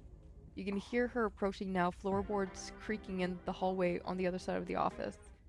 You follow Reese's instruction, once again staring down the basement stairs, letting the pull of the stone carving guide you back to the morgue. She's definitely gonna notice when there's a hole in the wall. Dr. Skelly's voice filters down from above. I was right, we did already have juice. It was just in the back of the fridge, but there's no harm in having extra. What are you doing in the clinic? I thought I told you to go rest. Oh, I'm just gonna chill in the morgue. I got my speakers, so if you hear some weird sounds, that's just my music. I'll be sure to put in earplugs to drown out all that industrial clanging you listen to. Reese, you're a fucking genius. You know I'm not the biggest fan of you spending time down there. It can't be good for your mental health to hang out in a refrigerator full for corpses. Do you at least have a blanket this time? Yeah, I'll be fine. It's just a change of scenery. My room feels too claustrophobic right now. Okay, I'll let you know when it's time for dinner. Is he not allowed to even leave the fucking house? Like, just sit out on the front porch or something? You hear the door close and the sound of Reese descending the stairs to join you in the fluorescent lit room below. Hey. Wall now, yes? Wall, wall, wall. Let's do this. You listen to music that sounds like a wall being broken down? Something spooky might happen when we break down that wall. Honestly, yeah, give him a heads up. Reese smiles. Good. Feel like I've been missing out lately. I like it, dude. Stop asking questions. Time to see what's on the other side of the wall. Let's do this. Have at it. You approach the far end of the morgue, axe practically singing through the air as you strike the wall. The first cut offers a surprising amount of resistance. There is some structure behind it, some wood frame holding it in place, trying to stand between you and what waits for you on the other side. You stagger back from the massive hole in the wall and admire your effort. Holy shit. Holy shit! The splintered edge frames a dark passage seemingly cut deep into the side of the cliff, cold seeping from a forgotten place into the already frigid morgue. Reese coughs as he takes a better look at what lies beyond the wound in the wall.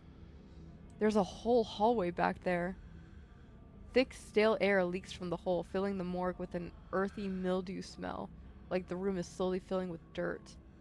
And with the stink of the grave-like room beyond comes an even stronger compulsion. You step forward, and you climb into the hole. Is this like an old asylum or something? What the fuck? This is wild. I had no idea any of this was here. An entire hospital an entire hospital wing rotting away for decades behind some flimsy drywall. His voice sounds distant. Your sole focus is finding it. Your feet move without prompting, and you stumble down the hallway towards the far wall, barely registering the antique clutter as you stagger past it. Whoa, are you okay? You don't respond, and you don't bother to retrieve the axe. The wall is rotten, water damage having eaten away at the wood over the course of unknowable years. The planks nearly reduced to sawdust. You tear into it. Oh, what the okay. Enoch, I thought you weren't going to come. I was worried you'd leave me here forever. They said there's nothing they can do. I'll never use my legs again. Is it Enoch's brother, or is it the Shaw dude? Enoch, what am I going to do? Calm down. It is his brother! Calm down, Teddy. These doctors don't know what they're talking about. I've been doing my own research, and I've found us an alternative. We won't have to worry about anything from here on out, I promise. Oh, he made a deal with some sort of fucking devil or something. I went to talk to the witch! Ah! A witch, but that's nonsense. It's alright, it's all sorted. We're taking you home today, and everything will be resolved by this time next week. What the fuck? Everything goes black. Your vision swims back into focus, and it takes a solid second or two to reorient yourself. You're in an unfamiliar bed. Reese leans against the far wall, eyeing you with concern and curiosity. Hey, I was worried you slipped into a coma or something. You tore down a wall like a wild animal, found some weird carving, and collapsed. I think you might have had some kind of seizure. Are you okay? Wait, nothing spooky happened? The mountain didn't collapse on us? No ghosts? How did I get here? Does Dr. Kelly know I'm here? I have to call an ambulance when You didn't call an ambulance when I started seizing? I had a vision. Yeah, how did I get here? Did you carry me here? You okay? I carried you. I wish I'd been awake when you carried me. But you have a delicate constitution. What the fuck did... God damn it, I picked the wrong fucking thing again.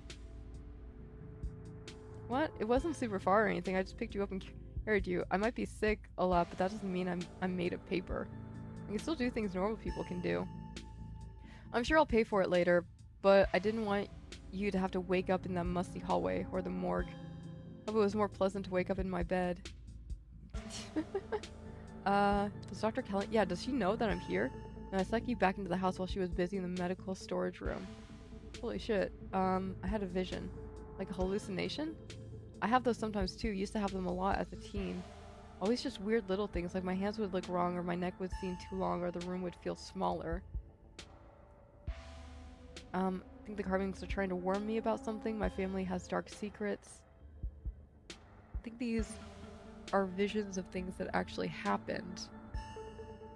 Whatever these visions are, they're making me very suspicious of my family. These carvings are clearly drilled into some big gas pocket that keeps giving me seizures and hallucinations. Yeah, I think, yeah, they're trying to warn me about something. My family has dark secrets. An old family like yours, I believe it. Hopefully that's all ancient history, though. I wouldn't want something to happen to you. I'd like to get to know you a little better before either of us dies. Ah! Yeah, you didn't call an ambulance when I started seizing? Stella said you did something similar a couple of days ago. I figured it might just be something that happens to you every now and then. Mouse.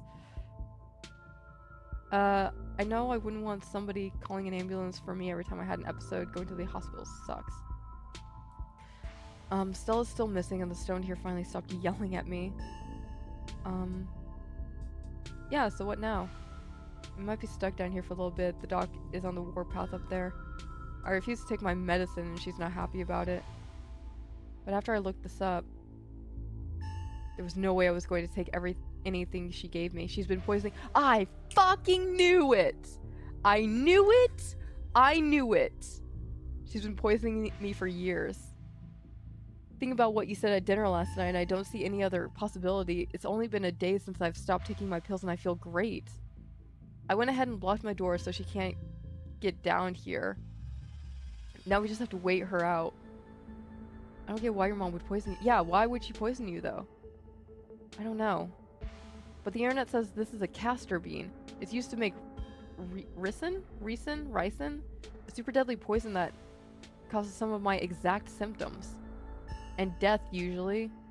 The thing I can't figure out is whether she's been trying to kill me slowly, or if she just likes keeping me sick enough to be dependent on her. I mean, that's probably what it is. Codependent bitch. Either way, I don't think I ever had an illness. I think the illness was me growing up and becoming less easy to control. She sure found a cure for that. Yeah, how are you not dead? I don't know. Maybe it's low enough doses, or maybe I developed a tolerance. But I think the fact that I feel more and more alive by the minute is enough proof that she was keeping me sick. I don't even need solid evidence. We should get out of this basement soon. But cops. We should be able to go to the cops. Yeah, honestly. You should be able to go to the cops. Maybe not the local cops, but cops. I do have the castor bean from the pharmacy, but I'd still have to prove where I got it from. I mean, I'm a witness. We saw that it was in the pharmacy. That she used to poison me. It's possible the cops might just think I'd snapped and it could turn out even worse for me. That is true. Honestly, the best thing for Reese to do would be to just get the fuck away from his mom and disappear. I don't think the doc would hesitate to have me committed if it meant she could keep her hold on me. We should get out of this basement. We need to get you out of here. Who knows what she'll do when she finds out what you know. For reals. Where would we go? The only person I know who has a car is Kanika, and she's not answering her phone. Avery's, maybe? Or Oscar's? Or we could always go back to Stella's place and hide out there. Well, maybe not Stella's, because Dr. Kelly knows that they're friends, so she would probably check with his friends first, so... We could ask Avery's, or we could ask Oscar, or fuck, you could stay in the shitty-ass mansion that I'm in. I don't know anyone else. I don't have any other family to go to. I never even finished high school. When I get out of this house, I don't know how I can make sure I don't wind up right back down here. Stay with me if you want, at least until you get back on feet. So, stay with me. So at time, let's just start by waiting out your mom getting out of here. Oh, we can figure it out together. But yeah, if you could stay with me until you get back on your feet. It is a closet in a house with 10 other people. So as a fair warning, it's gonna be cramped. Oh, like my actual place back home, not the mansion. I can't remember last time I saw so many people at once. Sounds great. And at the very least, I'd be away from here. I can start making money, maybe even find my own place. Or we could find one together. Ah! He smiles, his eyes distant as he imagines the possibility of such a life in Dali for the first time. Oh, that's so cute. Thanks, Aussie. You have no idea how much this offer means to me. Fuck yeah, dude.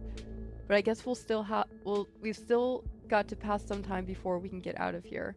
A distraction seems like a good idea. As you can probably tell, I'm getting a little jittery. Yeah, no problem. Maybe it's the lack of poison in my system for the first time in years, or the fact that my whole perception of reality has been turned on its head. Probably a combo. Doesn't feel awful, to be honest. You could... I'm not gonna say the line, but I think we all know the line that I'm thinking of. What if your mom doesn't fall asleep? I believe you owe me a showing of Shinochi Deathblood. Whoever it is you do to kill time before listening, that'll help me ignore my mounting anxiety. Just go with the flow. Yeah, I believe you owe me a showing of Shinochi Deathblood. I believe I do. Ah! Reese gets the movie set up and joins you on the bed. Let me know if it gets to be too much for you. I'm not a great judge of how other people will react to the sort of things I watch, but I definitely don't want you to feel uncomfortable. I'm the same way. Like, I'm so numb to horror at this point that something that's not a big deal to me is traumatizing to someone else. This is a slow burn of a movie, but the dread it's managing to build is palpable in the room. Or maybe that's just how it feels down here all the time, what with the grisly paintings, lack of lighting, cinder block walls, and of course the fact that the woman currently lurking upstairs has been poisoning her son since his teens. I've seen a couple of this director's other films, and they're all interesting, though this is probably the best introduction to his work. The way it jump cuts to seemingly unrelated TV show recordings that then wind up tying back into the narrative adds a level of realism and depth to the world that I find really engrossing. It's found footage used to its fullest. That's really cool. Can't believe I'll be able to do things like this from now on. Just put on a movie and hang out with people I like. He trails off, his newly energetic and chatty demeanor once again replaced with his usual shy, tense self. But you can still tell there's something different about him now that he hasn't had his daily dose of poison. Ignore him and watch the movie. I'm watching the movie. Let's get ahead of ourselves first. We have to get out of this basement. Glad you'll be able to have a social life, and I'm happy to be part of it. I'm gonna hold his hand. As horror begins to unfold on the screen, you inch towards him and rest your hand lightly on his. He practically jumps out of his skin at your touch, but he doesn't move away. His face is still turned away from you, staring intently at the screen, but he grips your hand. His delicate fingers are strong and warm, interlacing with yours. His smooth and papery skin pleasant against your palm. He's shaking slightly. Oh, he's so cute. This is adorable. Your hands are soft. Ah! A man on the screen yells portents of doom to the camera, trailing off into a wordless scream. The plot is really heating up. I love that there are all these distinct sort of vignettes, little pockets of horror that affect a small number of people, and only once you start to see how they fit together can you realize some fundamental horror about the universe. It is just, like, this is exactly how I talk about horror movies. I love horror films. And then it sees you back. Incredible. Cosmic horror is the truest sense. Cosmic horror in the truest sense. He's into you. Yeah. He's adorable. Reese is becoming very animated. It's probably safe to assume that he's dealing with a lot of extra adrenaline right now, but with his entire reality turning out to be a lie. But he's also talking over the movie. This is too scary. You should hold me. I think a movie is too chill for you right now. Maybe we should just figure out how to leave. Reese, are you feeling okay? I think I'd better get going. Talking during movies is fine. Let him. He's just excited. Honestly, yeah. Me and my friends love to, like, talk during movies, which I know some people find annoying, but we like to, like, discuss what's going on and analyze it and stuff like that. Just keep flirting with him. It's too scary. You should hold me. Sorry, I didn't mean to put on something so upsetting. He shifts closer to you. Ah, this is adorable. His long arm unfolds, strafing over your shoulder like a snake, his many-fingered head resting gently against your arm. That's creepy. That's a creepy. Wow, that is creepy imagery, but this is adorable. Is this better? Ah, he's shaking almost uncontrollably. Although now I'm getting concerned. His heart beating a mile a minute in his delicate ribcage. His hand trembles on your shoulder. Put your arm around me too if you'd like that. There's a knock on the window. Fuck. No! Get out of here, Wayne! We're having a moment! Mossy, don't get any closer to that thing. It's time to go home. That voice. I know that voice. What the fuck? Is that who's been following you around? Without any word, Wayne starts pounding on the window. Good luck, freak. That glass is shatterproof. Enemies upstairs, enemies outside. We're surrounded. Even if I get out of this house, I won't be safe. You won't be safe. Wayne isn't going to hurt you. He hasn't hurt anyone. You're being weird, man. I don't need you protecting me. I think you might be over... why did he call you that thing?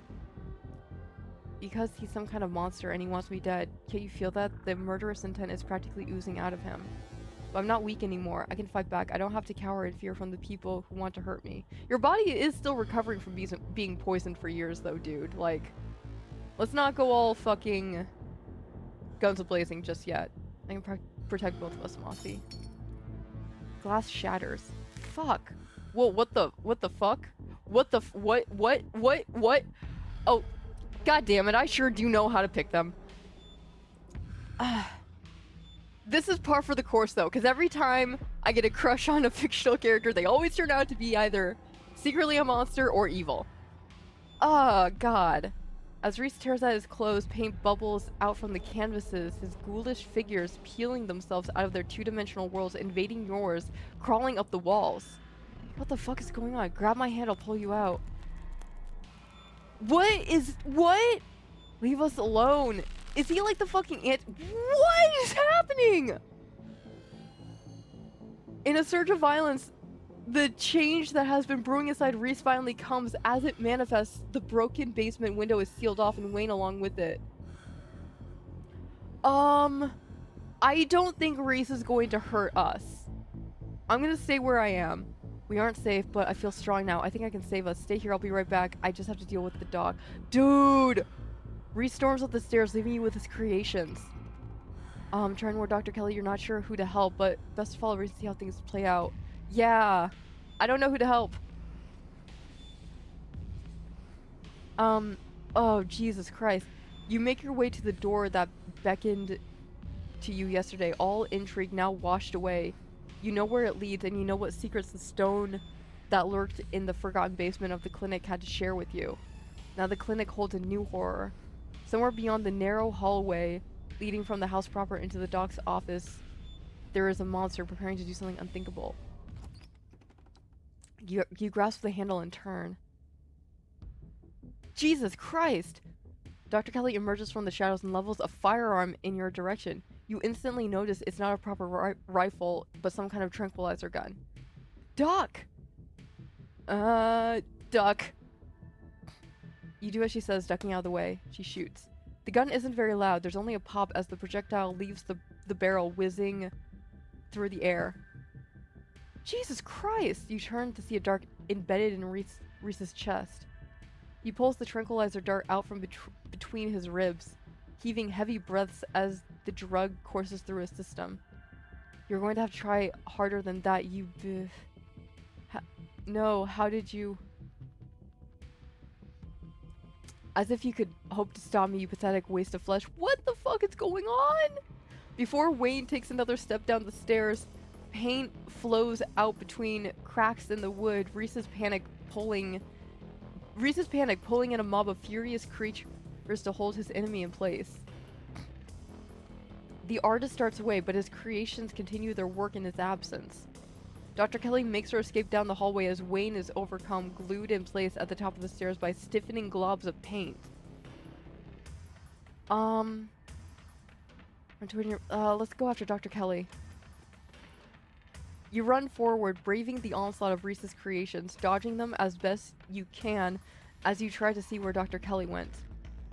I have to cough once.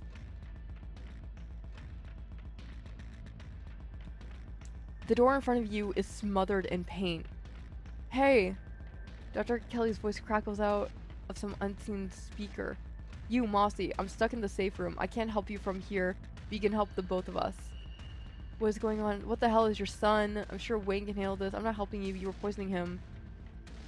Was he gonna keep poisoning? Yeah, what is your son?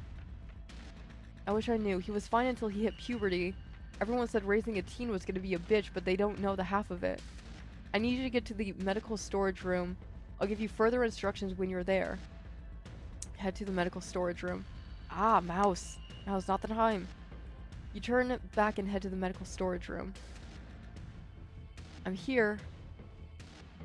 Great, now listen to me. I need you to use the black taped key to get into the cabinet and bring me the elephant tranquilizers. Jesus Christ.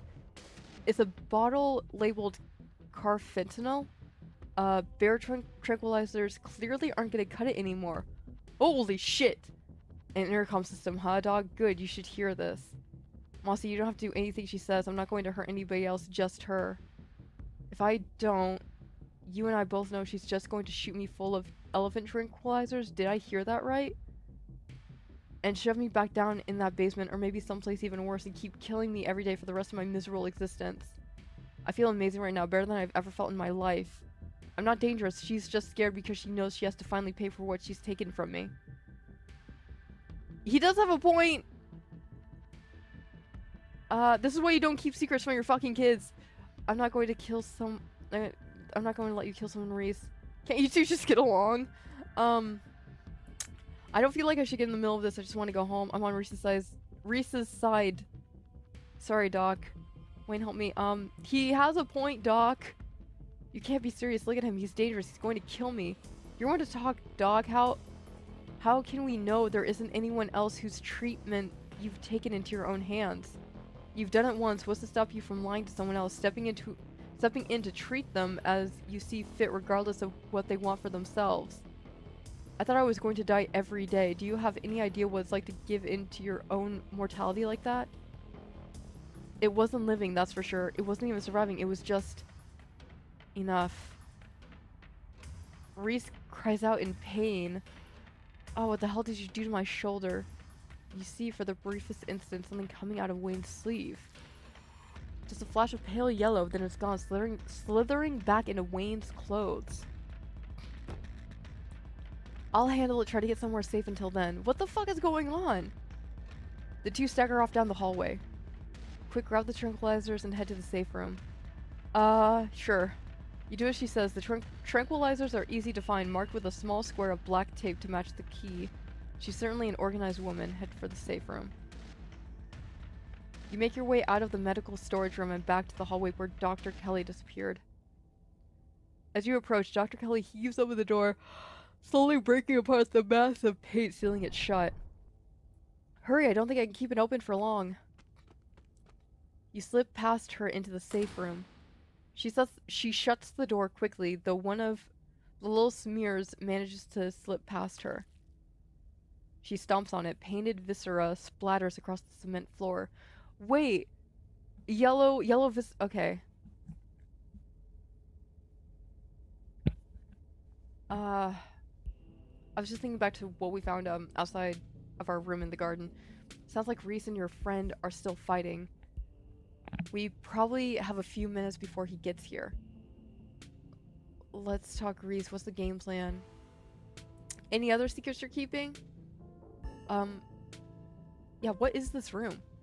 Old x-ray room. Lead walls. After I realized this whole situation was a possibility, I had the door reinforced with special remote-controlled locks. Glad it could finally come in handy. So yeah, let's talk Reese. Yeah, I bet you have some questions. Go ahead, I have nothing left to hide. When you find out, why did you start poisoning him? What is he? Was his dad similar? The relationship between you seems different. How do you know? Yeah, how do you know he's dangerous? Well, he wants to murder me, so that's clue number one. Well, he wants to murder you because you were poisoning him. It's not like he's usually a violent kid. He's mostly just sad. Every now and then, we butt heads, and that's usually when this side of him comes out. Imagine if this happens anytime he gets frustrated with anyone. Imagine he gets road rage one day, turns into a 12-foot tall monster with a million teeth and rips somebody apart in the middle of a major metropolitan area. The fucking answer to that is not poisoning him, though. You just made the situation so much worse. Yeah, he's dangerous. I mean, you are the biggest threat to him. He's being kind to me. What you're doing is different, but I can fix him. Fuck off. Do you think it might be a self-fulfilling prophecy? That doesn't mean he's dangerous. Yeah, you are the biggest threat to him. Don't preach to me.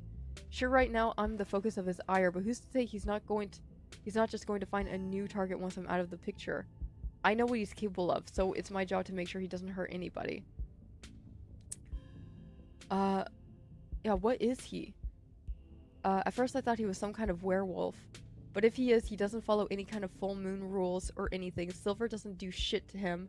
And you've seen what he looks like. It's just weird. I almost wish I could examine him while he's fully transformed. I'd be fascinated to know what happens to him or how his body does it.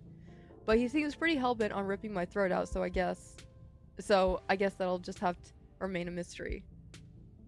How did he not know what he was? Yeah, why did you start poisoning him?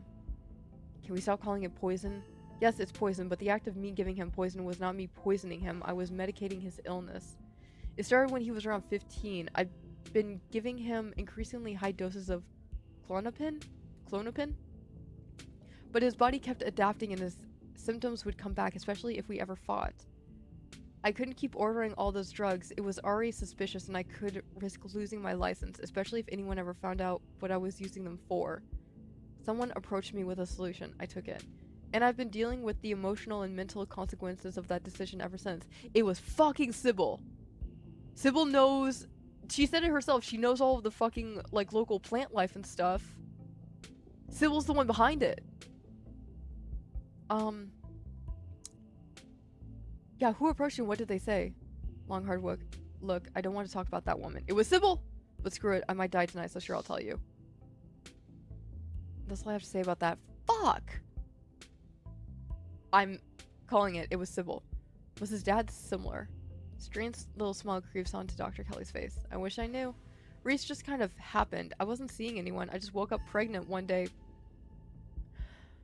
Okay, so that's a nightmare. I know how impossible that sounds. I'm a doctor, for Christ's sake. I kept having these weird dreams, almost like sleep paralysis episodes. Romantic sleep paralysis episodes. They were actually kind of sweet, but they were just dreams. Girl, you got visited by a fucking demon. You got visited and impregnated by a fucking demon in your sleep. Impregnated. I don't know if I said that right. But then all of a sudden my period stopped. I got morning sickness, and roughly 9 months later, Reese. You got visited by a fucking demon in your sleep and got impregnated. How did he not know what he was? I'm medicating him since he was 12. We've only had 3 incidents like this before, maybe 4 depending on what counts. This is the worst one by far. He doesn't seem to understand that at first. He doesn't seem to understand at first that he looks different, and I just make sure to stay on top of his dosages, so he rarely ever does. But I've been preparing for this inevitability. He's an adult now. There's only so much I can do to control him. Yeah, let's just leave it at that. What's the game plan? Any other secrets you're keeping? You have it all. You have no idea how relieved I am to finally say all this shit out loud. Yeah, so what's the game plan, both short and long term? I'm still fully on Reese's side, by the way. Like, there were alternatives to dealing with something like this, and he is rightfully pissed off that you've been poisoning him his whole life. Well, it says he was a teen. And yeah, Reese isn't like, he's not evil. He's not like demonic or anything. He's just a guy who happens to be part demon, I think. I pump him full of elephant tranquilizers, then I lock him in here.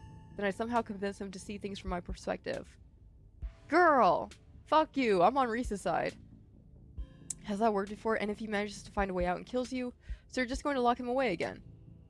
So there has to be some other way. It's just going to make him feel trapped. Yeah, so you're just going to lock him away again. Yeah, it's either that or he dies. God knows I don't want that to be the case, but you gotta work with what you've been given. What I've been given is an ethical dilemma with no good outcomes.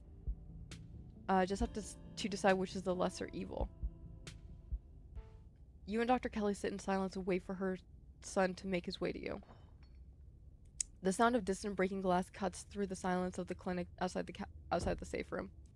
Shit, this might be game time. Get those tranks ready. We have to get this door open before he crosses the hallway. Dr. Kelly opens the door. The two of you stare out into the hallway.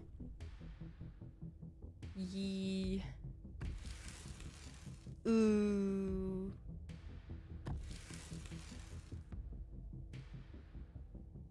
It's giving Jersey Devil vibes, honestly, which I kind of love.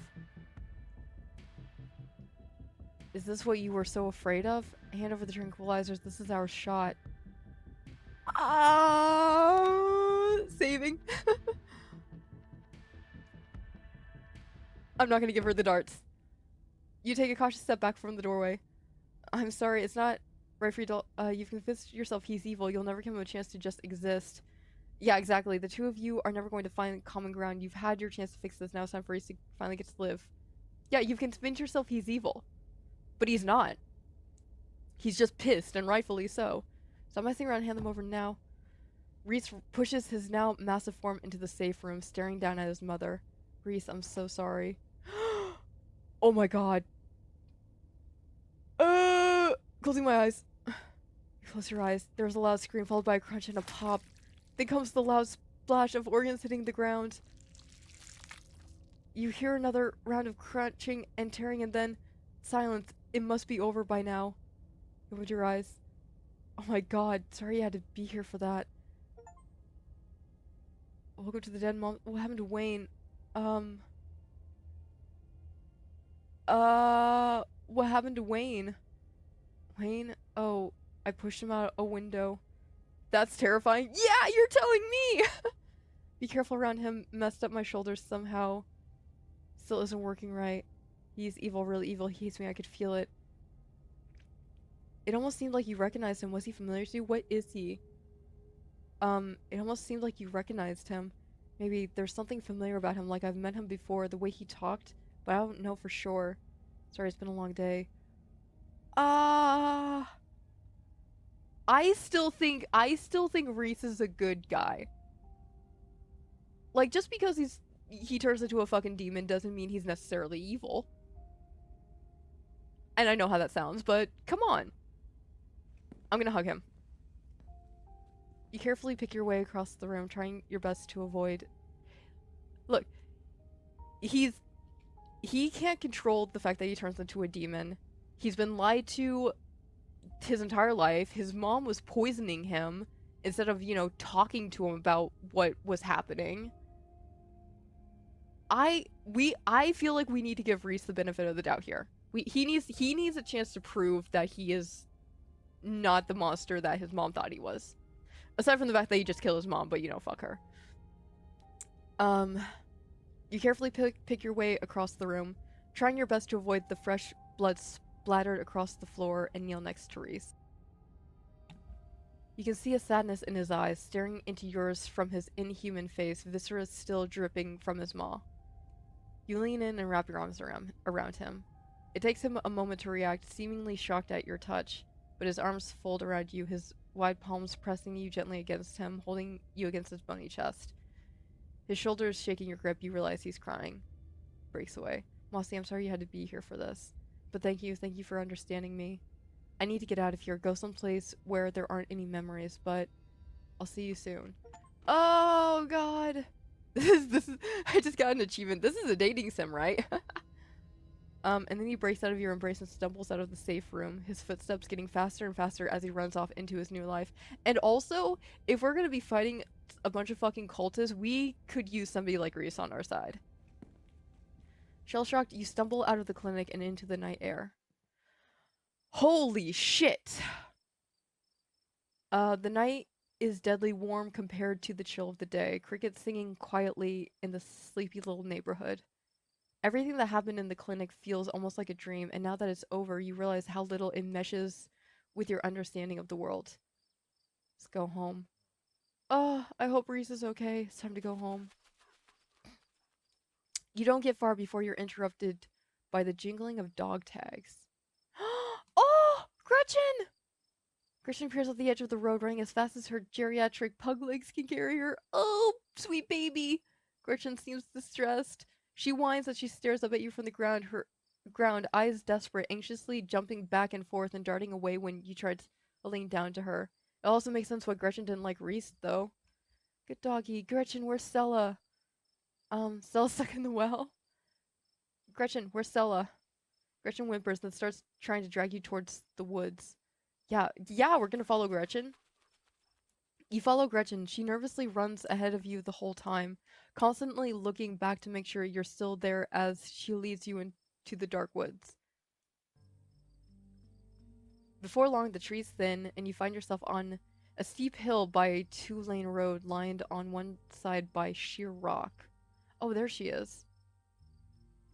And there, sitting on a log, staring mournfully out at the asphalt, is Stella. Gretchen runs up to her and sits in Stella's lap. Gretchen, you're back. Don't scare me like that again. Are we gonna learn about the traumatic car crash she was definitely in? You sit on the log beside her. Mossy, that ghost really did a number on you. Wow, you seem cheerful. What are you doing out here? Do I look that bad? I thought I was kind of distinguished. But haven't you been answering your phone? I'm just so happy you're okay. I can't believe you've just been okay all day. Everyone's been looking for you. Things happened. We're both adults, Mossy. I had something I had to do, so I went to do it. And now it's done. I'm sure you were fine without me for a day. I just want to know what happened. Everything isn't fine. Reese killed his mom. Yeah, but we're gonna touch on that later. Everything isn't fine. You just ran off. What were we supposed to think? Yes, for reals. I don't know, okay? I don't know. Please just talk to me. What is this place? Why are you here? You should probably know about what happened today. Yeah, what is this place? Why are you here? It's just a bunch of bad memories. There's nothing left to talk about. Come on, let's get back to town. Girl!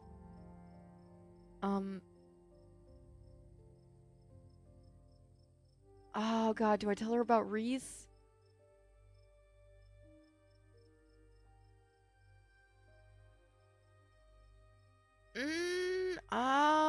Against my better judgment, I'm gonna keep it a secret for now.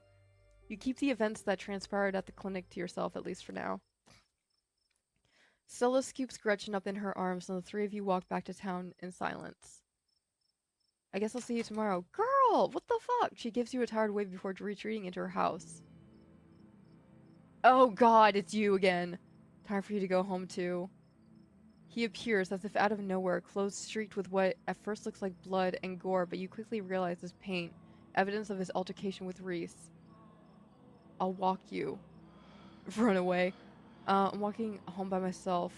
Thank God you're okay. I feel like I don't have a choice, so I'm just gonna let him walk me home. Shall we? Wayne walks just ahead of you in near complete silence. No, Reese was like that. What are you? Is there an what are you? Oh my god, you can flirt with Wayne. Are you fucking kidding me? Thought you might have done something bad to Stella. Seems like Reese gave you a run for your money. Why are you following me around? Yeah, why are you following me around? Why not Stella or Kanika or Sybil? Why not Tabitha? Because you're special. Oh, great. Great. I love that. Yeah, I thought you wanted me to stay at the estate. Aren't you going to like... Yeah, but why am I so special? You simply are. Is his head a skeleton? Looks like just a skeleton under there. Do you not feel the ties that bind us? They are unbreakable. What the fuck are you talking about? I don't need you looking after me. I'm glad you're okay. I thought you might have done something bad to Stella.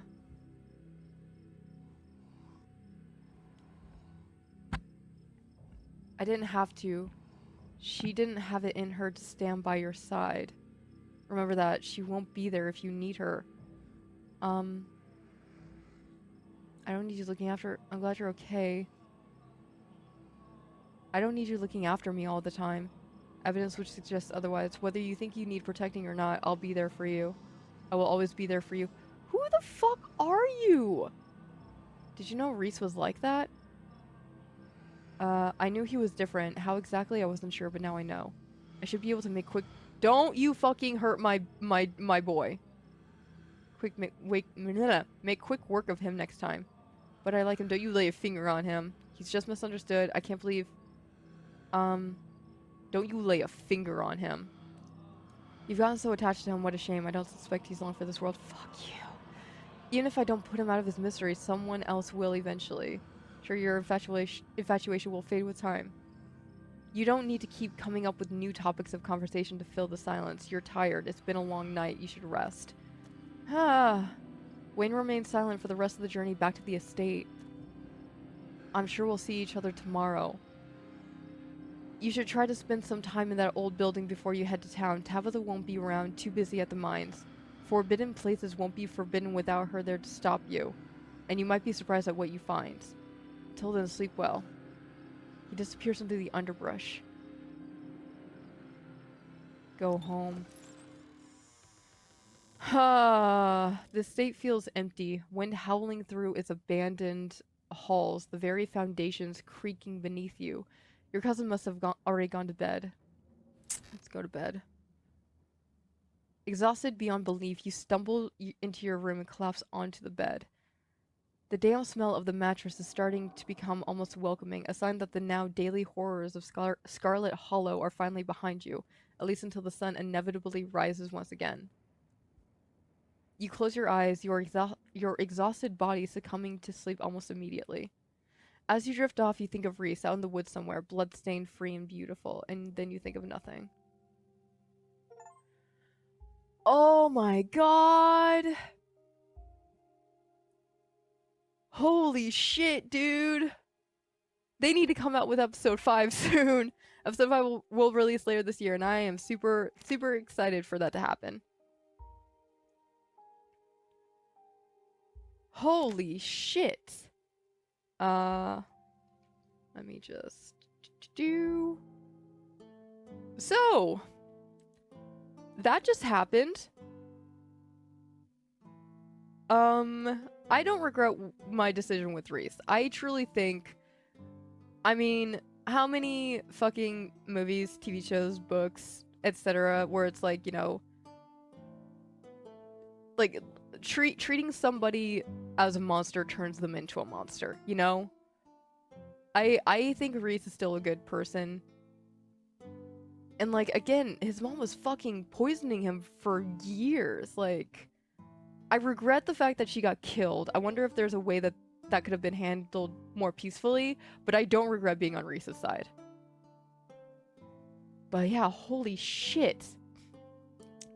Well, somehow my voice feels better, but it's still a little like it's raw. My voice is just very, my throat is just very raw right now. So I should take, I'm gonna take the rest of the day off from streaming. Holy crap, that was 3 hours. God. And I will take next week off from streaming and just until my voice feels better. But thanks for stopping by my stream, dude. Means a lot. I'm sorry you're having such a shitty day, but I hope the day turns around for you, and I hope you're able to treat yourself. You know, get yourself a nice treat. Do something nice for yourself. Do some self-care, because you deserved it. And I'll be back. My schedule is also changing because I'm starting therapy on the 24th, which I'm excited about. I also do boxing Tuesdays and Thursday nights now, so I think my new streaming schedule is going to be Sundays, Wednesdays, and Fridays. And maybe Saturdays. So, you know. That's gonna be my new streaming schedule. But I'll see y'all later. And yeah, holy shit. Go check out Scarlet Hollow. I think you can play the demo, or I think you can at least play the first episode, but you should definitely just get the game. It's incredible. It's so cool. It's so much fun. And yeah, Sybil is definitely evil. Sybil is so... I bet she's like 100-year-old witch or something. Like, I bet she's the witch that Enoch went to and everything. But yeah, I need to know, like, how everything ties together.